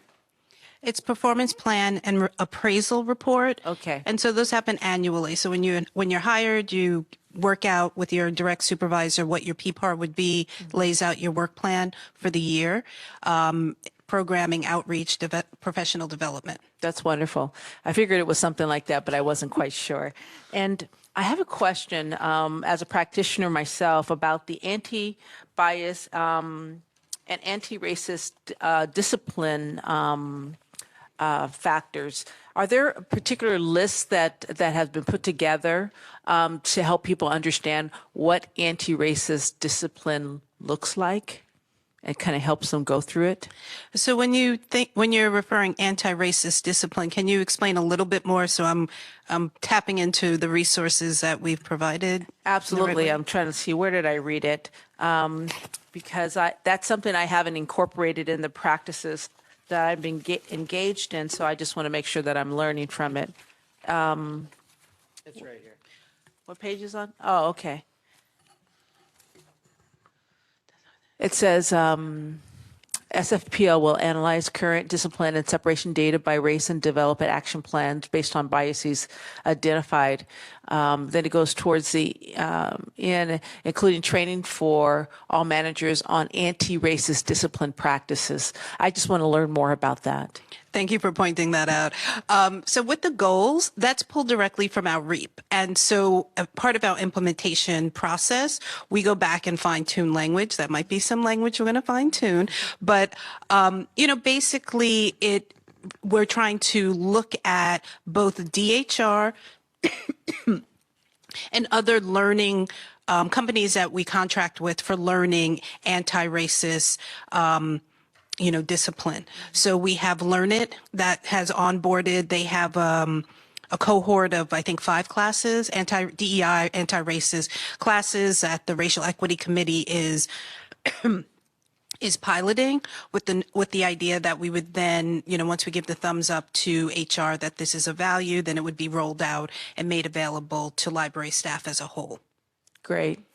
I'd love to hear more about that as it rolls out and to hear what your experiences are with that. Okay, I'm happy to share that. Yeah, and really what are the things that you glean from it? That's really what I'm most interested in. Okay, will do. Great, thank you so much. Any further comment? Commissioner Lopez. Thank you so much for the report. It's always exciting. In progress, I have a question in terms of the affinity groups. And I was wondering if you could elaborate what strategies are you setting in place to make sure that there is representation from all the branches and all the groups, and then how are the people participating in those affinity groups being allowed to participate, and by that I mean, is it during office hours, just kind of like the structure of this affinity groups. I find that oftentimes affinity groups are fantastic and they're great, but the people that would like to participate oftentimes don't have access or, you know, don't get to participate. So I'm curious. It's more of a curiosity, and then and just to see the composition or how you are carrying on the plan. Thank you for that question, Commissioner Lopez. So in restarting the affinity group, we're going to pull forward some of what we've already learned about our best practices around offering this. So I think it's two things. So for one, the affinity group it looks like it's going to happen on a Tuesday at 2 p.m. So it'll be monthly. It's during paid hours. So with the idea that and creating a calendar for the next 6 months, I share that with COB, COM, just all divisions with via email, and also talking to the chiefs, imploring them to work their schedules out so that employees who have expressed interest in attending are able to attend. I think that's important. So, you know, I'm constantly in contact with chief of branches, COM, and other divisions to share with them what's going on with racial equity work. And so I think that, and also just kind of doing a roadshow to put in time with staff and say, introduce myself to the new staff, let them know the different resources that are available to them through the Racial Equity Committee. We're going to also launch our SharePoint page. So that, again, will be a one-stop shop for all things racial equity, including how we're helping the folks in the organization, including the affinity groups, the real talks, other resources that are available for them to kind of build their anti-racist muscle. I don't know. I feel like you had like 3 questions. I don't know if I got to all of them. So restate anything that I didn't answer for you, please. No, I think I'm sure that, I mean, you did address all the questions. Oh, wait, may I interject real quick? So in terms of folks opting in, so we cast a really wide net. The affinity group is for folks who self-identify as being BIPOC. So anyone who falls under that umbrella is welcome to attend. In terms of the structure of the affinity group, we're looking to have, to share out like a theme or topic. What we do for our monthly racial equity committees is we look at kind of like hot topics, what's going on in the world or the community that we live in, to guide our initial 20 to 30 minutes. So we would try to use that same model with the affinity group to kind of loosen people up. And then we can take a deeper dive into if that relates to what we're experiencing in the library as a whole, or just an opportunity for people to just kind of switch gears and share something totally different. Because I think what we're finding in our online meetings, and so during COVID, the affinity group was online. It will, you know, for moving forward, it'll be online to ensure that people can opt in, that we just need to be in community with one another. Some people have a more developed vocabulary around anti-racist work, and they feel very comfortable jumping in. Other folks, not so much. So we want to make space for all of that and be supportive of folks. And then lastly, in terms of our just general affinity group, we're also getting off the ground a LGBTQIA affinity group, and that'll be rolling out before the end of the fiscal year. Great, thank you. My question also was about the structure, like meaning, are these facilitated by outside facilitators? Are there like who's leading this affinity groups? Is it within the people that are volunteering? But that's too much details, and we can talk about So later. quickly, they're being facilitated by members of the committee. So what we've pulled forward is that there were folks on the committee. The way the racial equity work is kind of shared as people opt into things they're most passionate about. So we have 2 to 3 folks who have expressed interest in leading the affinity group. And what has happened in the past is, you know, that group, that subcommittee, they do work to, you know, kind of be in community with one another.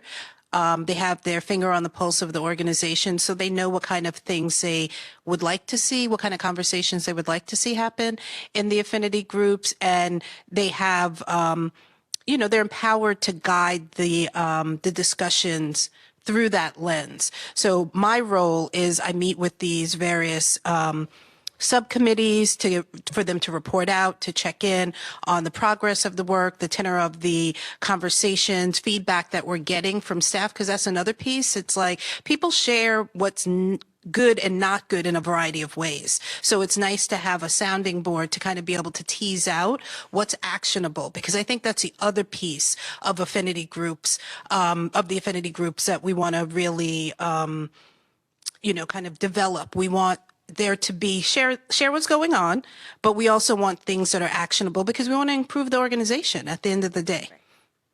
And so we're not opposed to having outside facilitators. If you know of some, of some folks that you would like me to consider, please share that out with me. Thank you so much.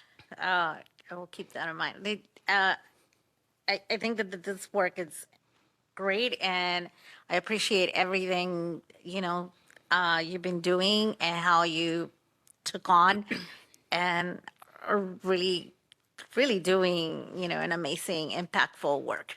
Well, thank you. I'm only as good as the staff that I lead. So I'm heavily in debt to the HR folks who help do, implement stuff, the Racial Equity Committee, the members.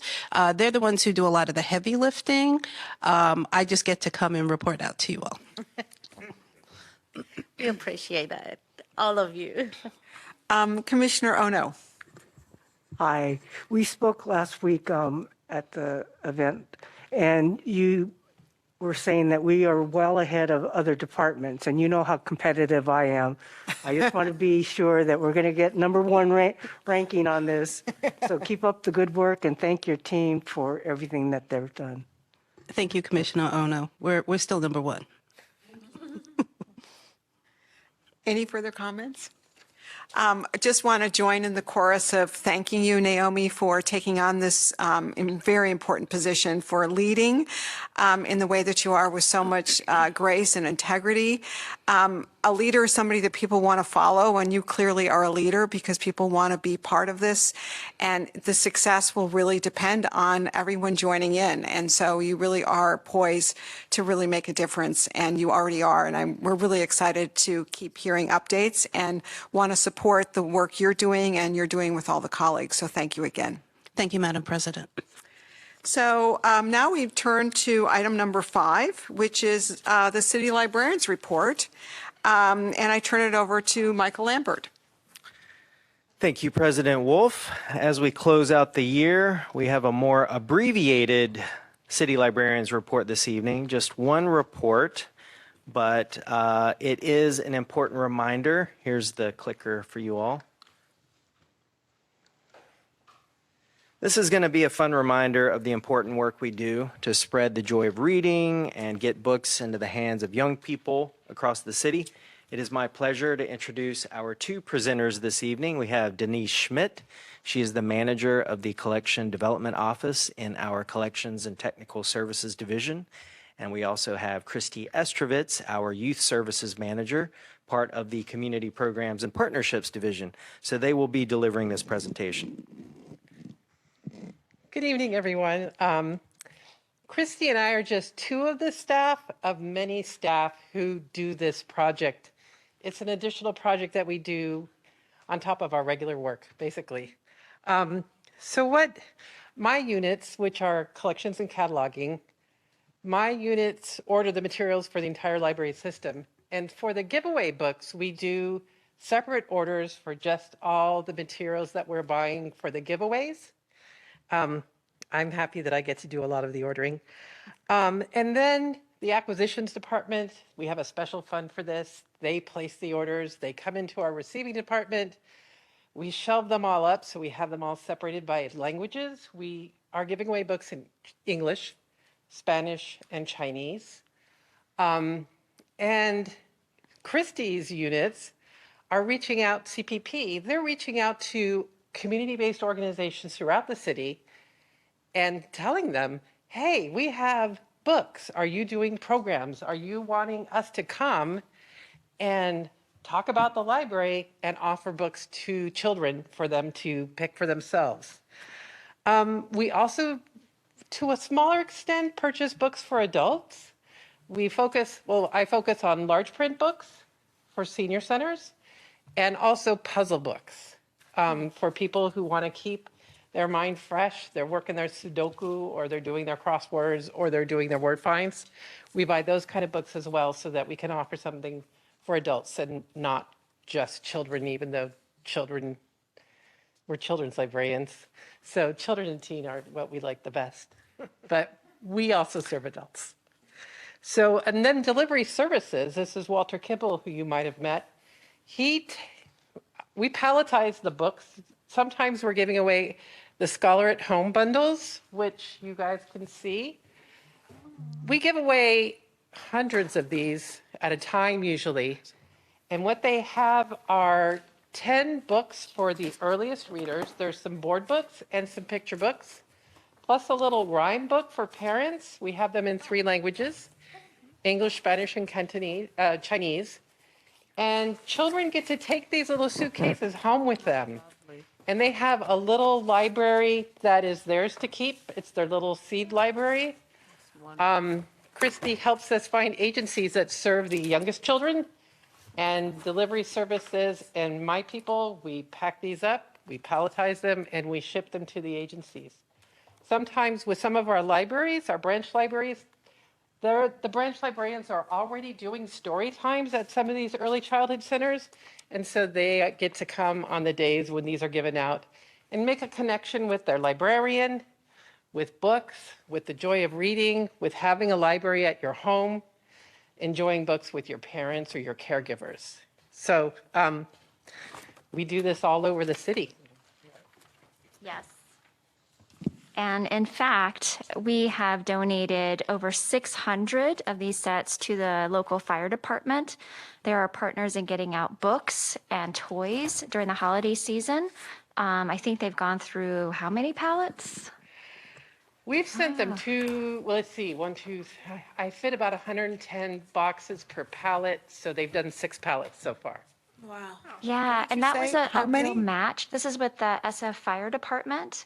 You know, you see their big bundles, they collect toys, and we donate books at public events. But this was a real match for their need this holiday season. They said we never really have enough toys for babies and toddlers. And so in our planning meeting, we said, oh, we have books, which are the best gifts for the young child. It serves their whole family. So we should bring more items for you to pet at future meetings. I invite you to look at the pictures. This is from the SFUSD enrollment fair, the first enrollment fair that they've had in over 2 years. And this is I invite you to look at what's going on in the engagement about the books. Of course, we're centering youth here, but look at their adults. At this event alone, we gave away 2,000 books. What was the event? The SFUSD, so San Francisco Unified School District Enrollment Fair at John O'Connell High School. So this was targeting kindergarten through 5th. Their middle and high school events were virtual. So enjoy the photos. All adults. Yeah, these are parents. These are all parents, young children too, and the teachers that came when we had books still on the table said, take what you need for your classrooms. So every book given away. And this was English, Spanish, and Chinese. Yeah.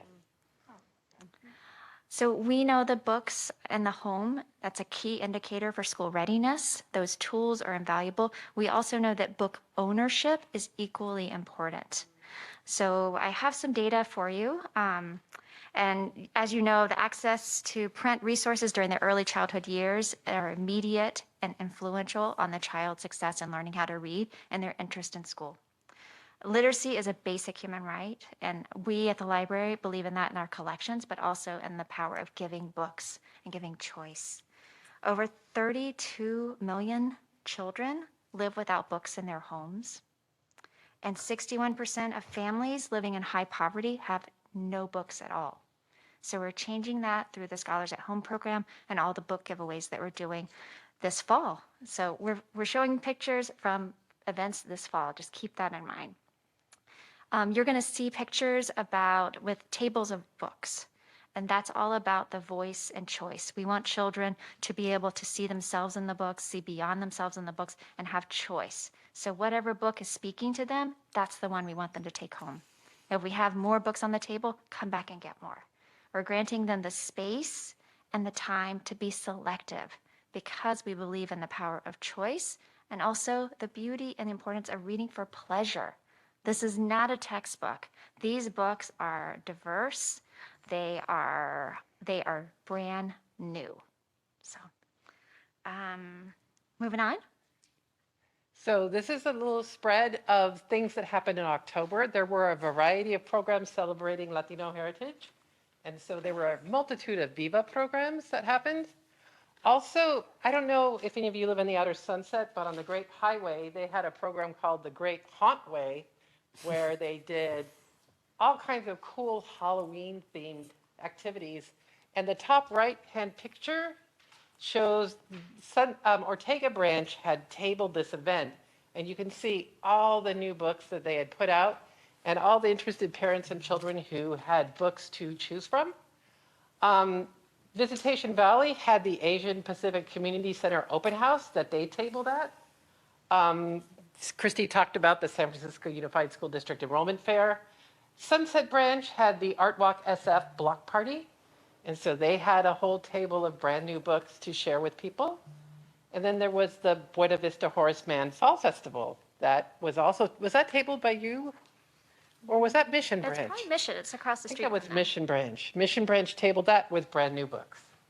And so this is just a little smorgasbord of what happened in October.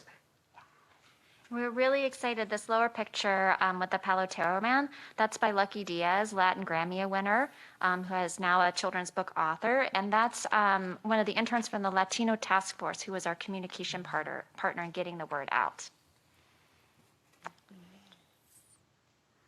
Then we move on to November. Chinatown branch asked for books because there was a community resource fair. So I was sending primarily, Chow wanted books for seniors. So he was interested in the puzzle books and coloring books for adults and also Chinese language books. So we were able to supply those. The African American Center had some teen tours. So we had a lot of books that had teen main characters or Black authors and Black main characters. So those books we sent over to the African American Center. There was the ABC Cookout, which happened right at the end of November. Was that the HRC? The Human Rights Council Commission was sponsoring that. So we were able to give them a mixture of books to give out. One of our branch libraries had a good connection with their local school, and they did a teacher book club. So we provided the same title, 20 copies, so all the teachers could have a book club. And I know that was really popular. And then one of our best partners, at least for me, has been the Department of Public Health. When we started giving them a lot of books during COVID, we were focusing on like the isolation and quarantine centers. There were the hotels where people who did not have a house were staying in. We were selecting books and sending them there. DPH was handling that for us. And also when they were based in Moscone doing all their command stuff, we were giving them books for the testing centers. So that when children came in who had to get a test, they could also get a book. And then when vaccines came out, they're like, can you give us more books for the vaccination centers that we're doing at various local schools? It's like, sure. So we were sending pallets of books to go to the vaccination centers. And now with my partnership with Maria Hauer at DPH, we are giving books to the community health clinics. There's 6 of them throughout the city. And so now she writes me and she just says,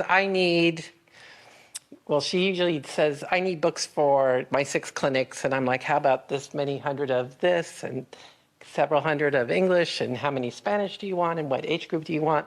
So DPH, who I never worked with before COVID, has really been a great partner in us reaching kids when they go to see the clinic or when they have to get their vaccination.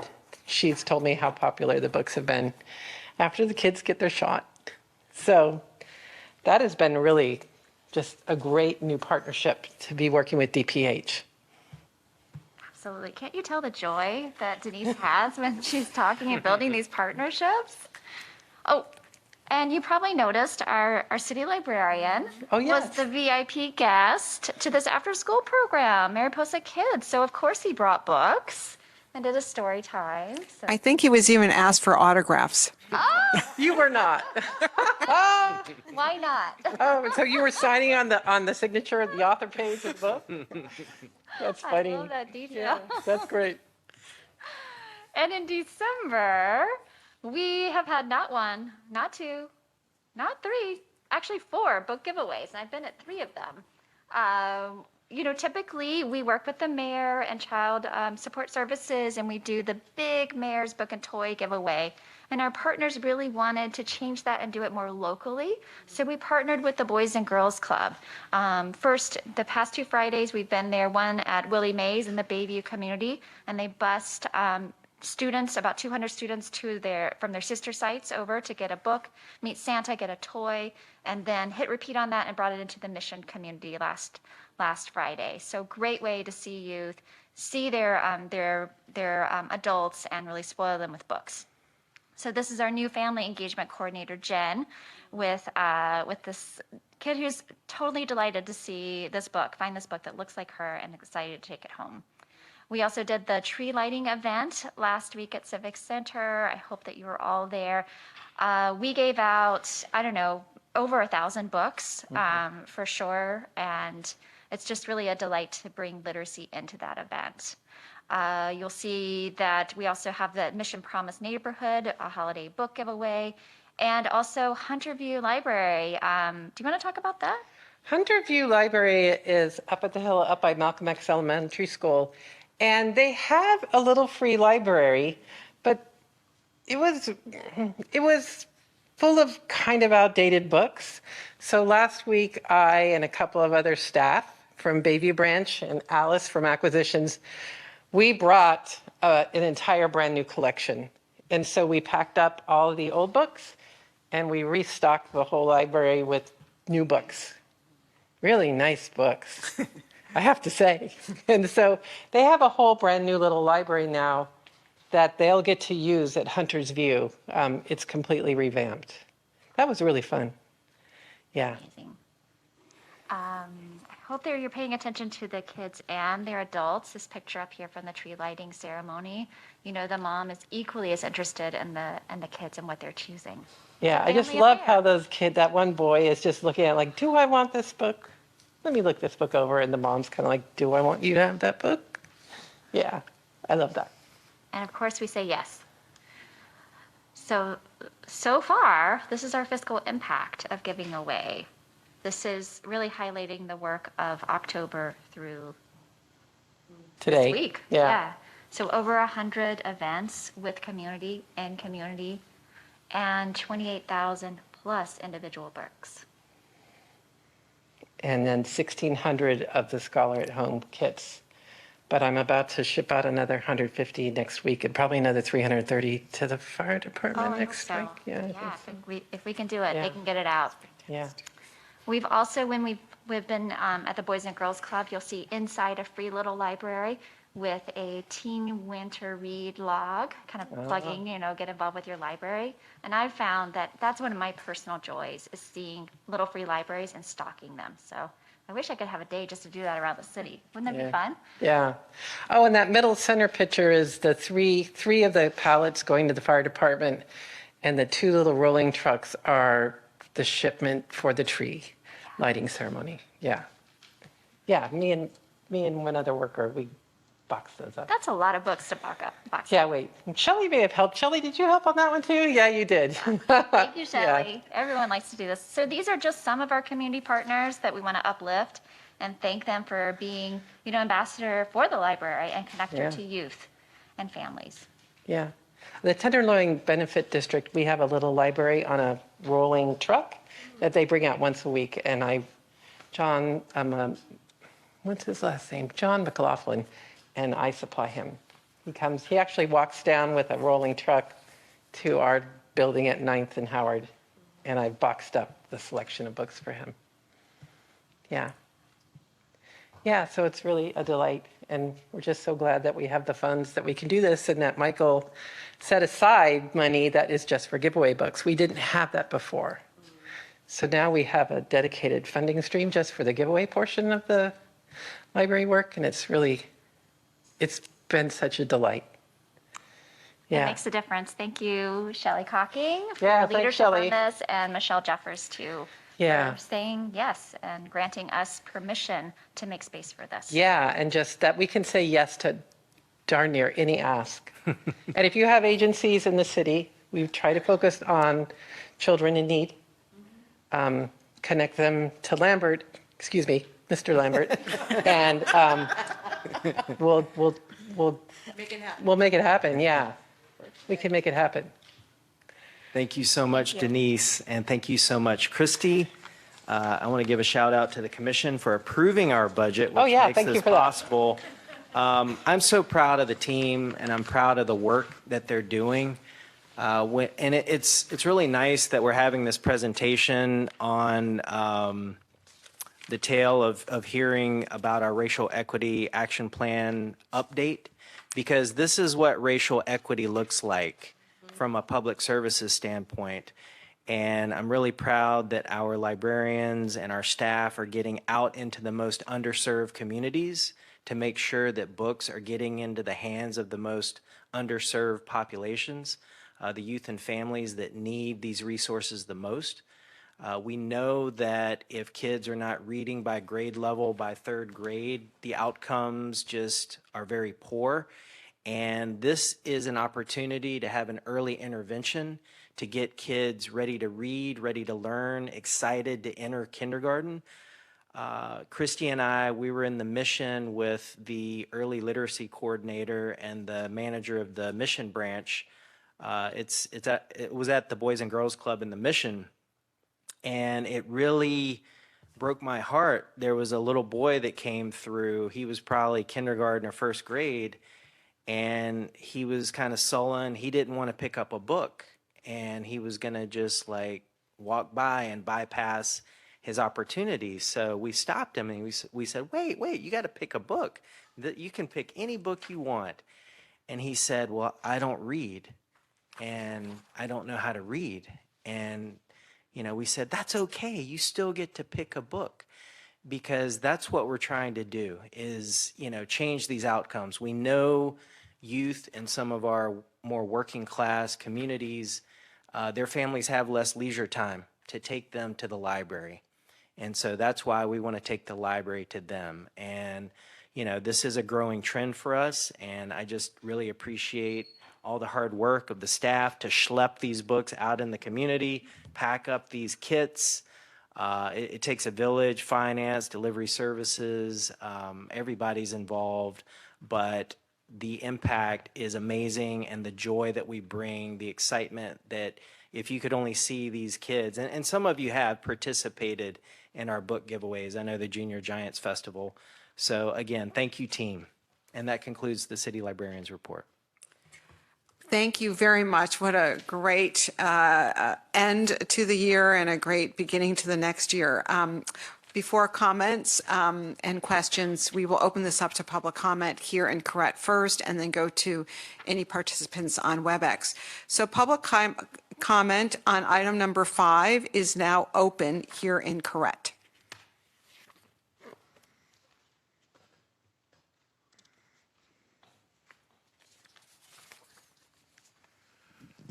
Peter Warfield, Executive Director, Library Users Association, Library Users 2004 at yahoo.com, and P.O. Box 170544, San Francisco, California, 94117-0544. Thank you very much for the presentation. We're always glad to hear about books, as you may have gathered from some of my other comments. I am interested, first of all, I could comment better if I could see one of those, and I'd like to ask to see what one of those guys looks like. And I wish I could see before making comment.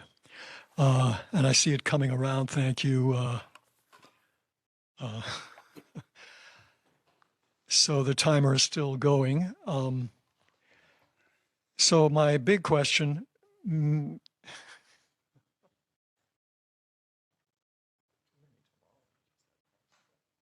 Hard to believe. Yeah, so this is. put it down and Okay. I don't have the time. Too Many Tamales is one of the titles. I said, how can there be too many tamales? But I guess I'll have to read the book and find out. What I would like to know is, though, there was mention about choice, and I'm not clear how it's decided what to put in and which kid gets what selection and how the selection is made. It seems there are questions of content, subject, and of course, language. And the other thing is, I'm curious how the library itself is, if you like, touting itself or publicizing itself, where, of course, there is a vastly larger collection of books than anything you can put on tables or in a thing like this. Not to say that this is less valuable, only that there would be an ideal opportunity for the library to make it clear that there are also branches and the main library, there's a catalog, there's a whole range of children's departments, and the library is well stocked with those and well stocked with books so that folks can come into an even larger treasure.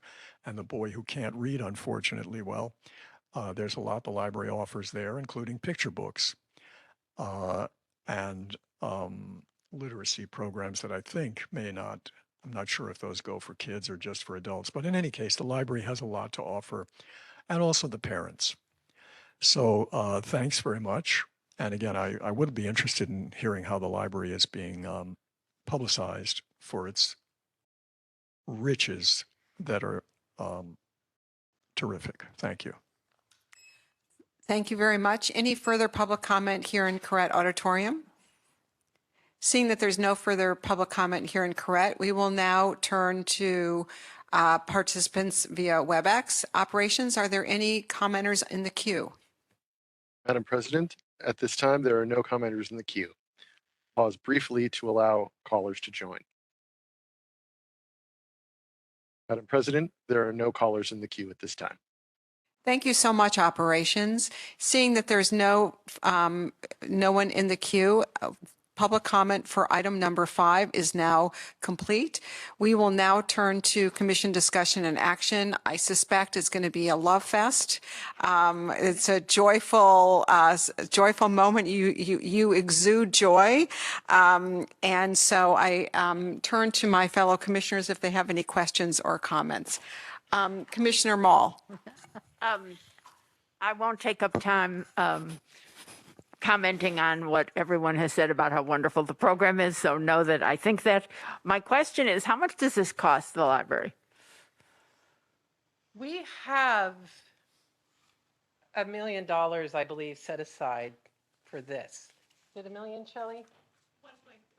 1.3 million set aside for this. And I mean, all the giveaways we do. So like the Junior Giants is a So big which one. we approved at some point. Yeah, so the thing, and it's good because one thing that we've discovered, Chinese books, the shipping and the printing cost of Chinese language books has really gone up, like 4 times. They're a lot harder to get. So we're not getting as good a discount as we used to get on the Chinese language books that we used to get really great discounts on. But such is life. So did we approve this last year for this year? And we approve this year for next year, I'm assuming. Yes, you approved it last year as a continuing or ongoing budget item. So it's part of the base budget. So it's not a line item on its own.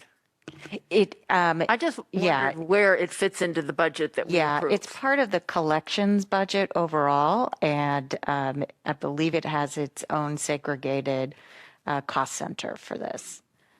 Yeah, and just to build on what Maureen said, you may recall specifically the Scholars at Home program that we did present in a prior budget cycle. That's what these little suitcases are. Oh, right. Okay.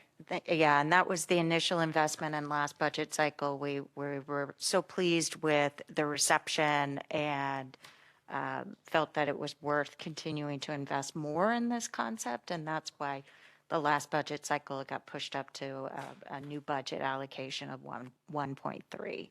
There was a private donor, wasn't there, who gave away a lot of books?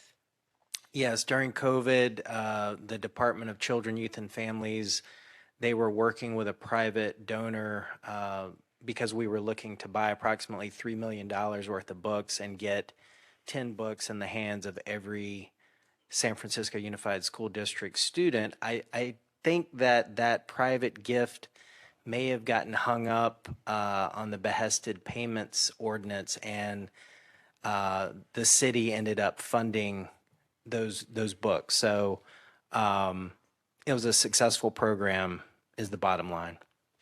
I'm sure it is, but it seems to me if we're making modifications at any point in our budget, trying to be leaner, I'm sure there'd be other private donors who would love to underwrite this project. I mean, it's such an important feel-good, all-good something to offer to the public. Thank you, Commissioner Mall. Commissioner Lopez. Denise and Christy, this is one of the highlights of today's meeting. I do have a question, and probably, I don't know, I'm just going to put it up there. I was just thinking, when you go to the community and you give out these books, is there an incentive to also get library cards? Like, I know the bookmobile, some of them you can go in and parents can register and they can get the book card. I mean the library card. So I was just thinking, is there, like, and I hate to say it, but it's kind of like some other entities where, like, sign up for this and you get a library card. And the reason why I'm thinking, or my rationale for that, is to keep encouraging them to know where the books are coming from, and that they have a place to go and discover reading, So, and I don't know, and that's why it's a question. Do we have something where we do give out, like, take a book and get a library card, kind of? So we were just, Shelley, we were just discussing this for the next iteration of Scholar Card, because we're going to go for a slightly older grade. And Scholar at Home, excuse me. And so what we were thinking of doing is putting a QR code into these kind of boxes that would lead them to the application form, and that we, on a weekly basis, would check to see how many applications came from people who got these packages, and we would mail them the cards. We're not always there. Update on It's a good idea. Oh, did he get okay? It's a very good idea. Well, Oh, go ahead. So yeah, I've been working with IT closely on this idea, and it's a little bit difficult because our Sierra, our ILS, doesn't like to have more than one application. But we just recently this week successfully got it to happen. So now we're working to try to get the QR code and be able to print it out and have it directed. Right now it only works in English, though, so we're trying to get it to come in Spanish and Chinese as well, so we can offer it to anybody, like specific to the language in the scholars at home. And that'll also allow us to track, if we gave out this box, how many of those families ended up being able to get a library card from us. So as a way of improving the library card access to those families. Thank You you. want to talk about Scholar Card in general? Yeah. I would just add that many of the events we are at SFUSD, and all those students have library cards. So it's really fun to say there's more books at your library. You have a library card. So that's been kind of exciting. And often when an avid reader comes to the table and is like, but I want this book, we're like, oh, someone already took that, but we have it at the library. Like, we're there always communicating, this is from the library, come see us at the library. And when we can have the local librarian there to be with us, to welcome their community. And I just want to add to what the team is saying. If you notice the Scholars at Home kit, it is branded with the San Francisco Public Library already. And as another example, on December 22nd, next week, or week after, Next week. We'll be at the Bayview YMCA, which is just 1 block from the Bayview Linda Brooks Burton branch library. They've requested 150 of these early literacy kits because they're having a huge holiday festival. And we're also supplying them with a supply of other book giveaways for the older kids. And so our presence giving away these books, it's a wonderful opportunity for us to raise awareness of the Bayview branch for these people that may or may not otherwise visit the branch. And so it's all about, raising awareness, but just getting these books in the hands of the most vulnerable youth and families. Thank you.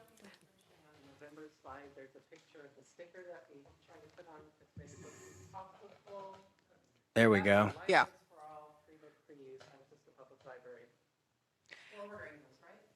Great. I think Vice President Huang. I just have a comment. It's not a question. I just think it's interesting that we're seeing like an expansion into lighter asset models for delivery. I mean, the bookmobiles have been around for a while, but the vending machines, even lighter than a bookmobile, this has no heavy sort of capital investment at all. So we're largely using, the rest of the city to help deliver this, right? We already have that infrastructure. It kind of feels, it's interesting, right? Like on a decade sort of time frame, you could see the collections budget shifting quite dramatically. And that cut, I think, will be more and more interesting over the years. So I guess it's just a note to the 2030 Library Commission that we saw it coming, and it starts right here. Great. Thank you. 2030 will be here before we know it. Commissioner Lomax Garducci. That's no problem. Yeah, I did that just to kind of mess people up. So one thing I will say is that more books, whether you get them from the library or you get them at a table at your local community center, all of that does is that it begets more success. So one thing does not take away from the other at all. As a matter of fact, you just give more access points. And so I'm so excited to see this. I think Commissioner Pete's comment is really interesting because I do think that, COVID has created these various ways in which we're going to continue to engage society differently.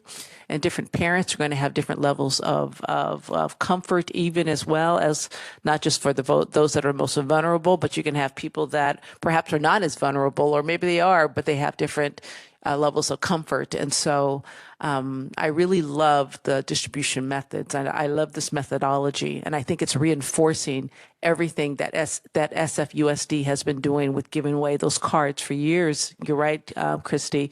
They have been doing, all children have, I can't remember what grade they target, but usually SFUSD pandemic was very successful in ensuring that every child had a library card. And so I think this is fantastic. I think it's going to be a model that other cities are going to pick up too. Thank you. Thank you. As I said, there's no Scrooge in the room for this, the end of the holiday. This is just pure joy. I had an experience of giving away books, and with Dr. Lopez, and it was just one of the best moments to just see these kids really I don't have to pay. There was just something so great about that. So thank you for the incredible work you're doing, for bringing books to people as opposed to making them come to us. There's just something really wonderful and inspiring about what that means for the future. So thank you again. And we are now finished with the bulk of the meeting, and we are turning now to adjournment. Item number 6, adjournment. So we will open this up to public comment before our discussion and action on this item. Public comment is now open in Correct Auditorium.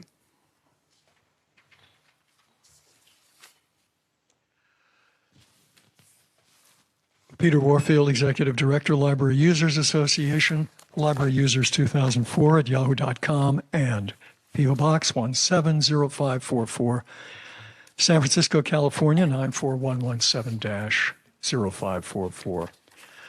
We said it before and we'll say it again.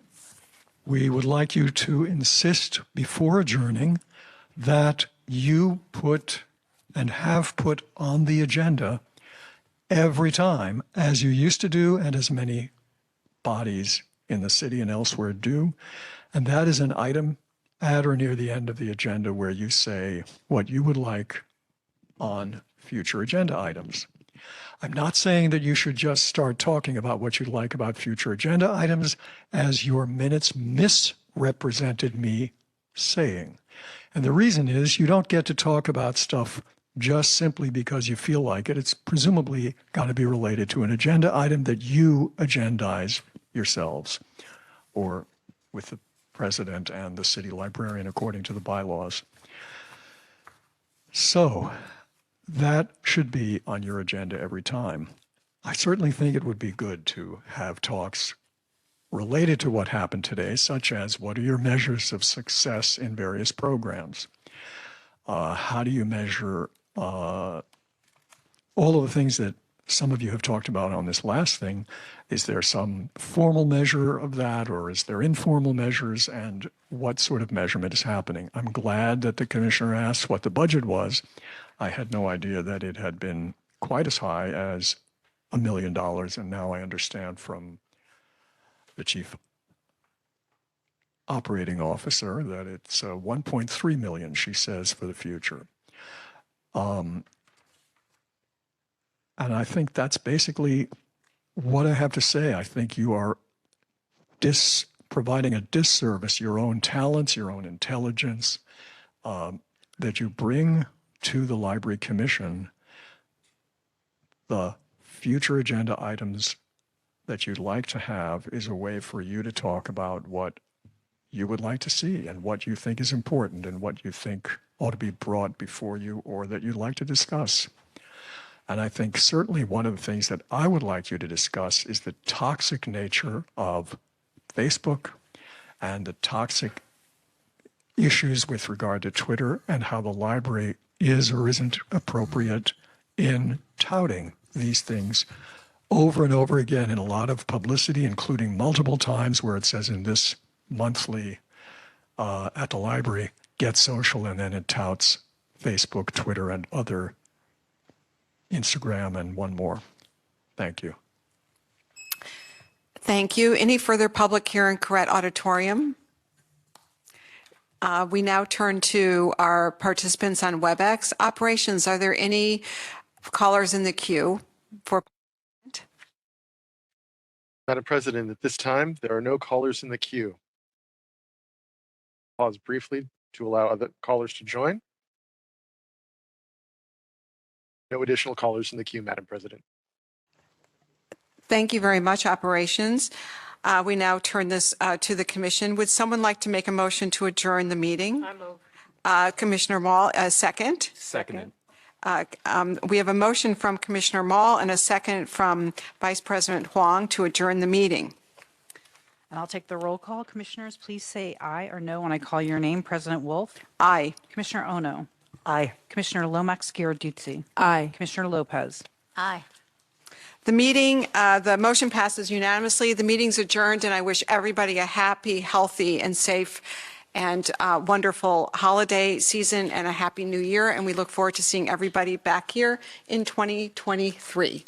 Wow.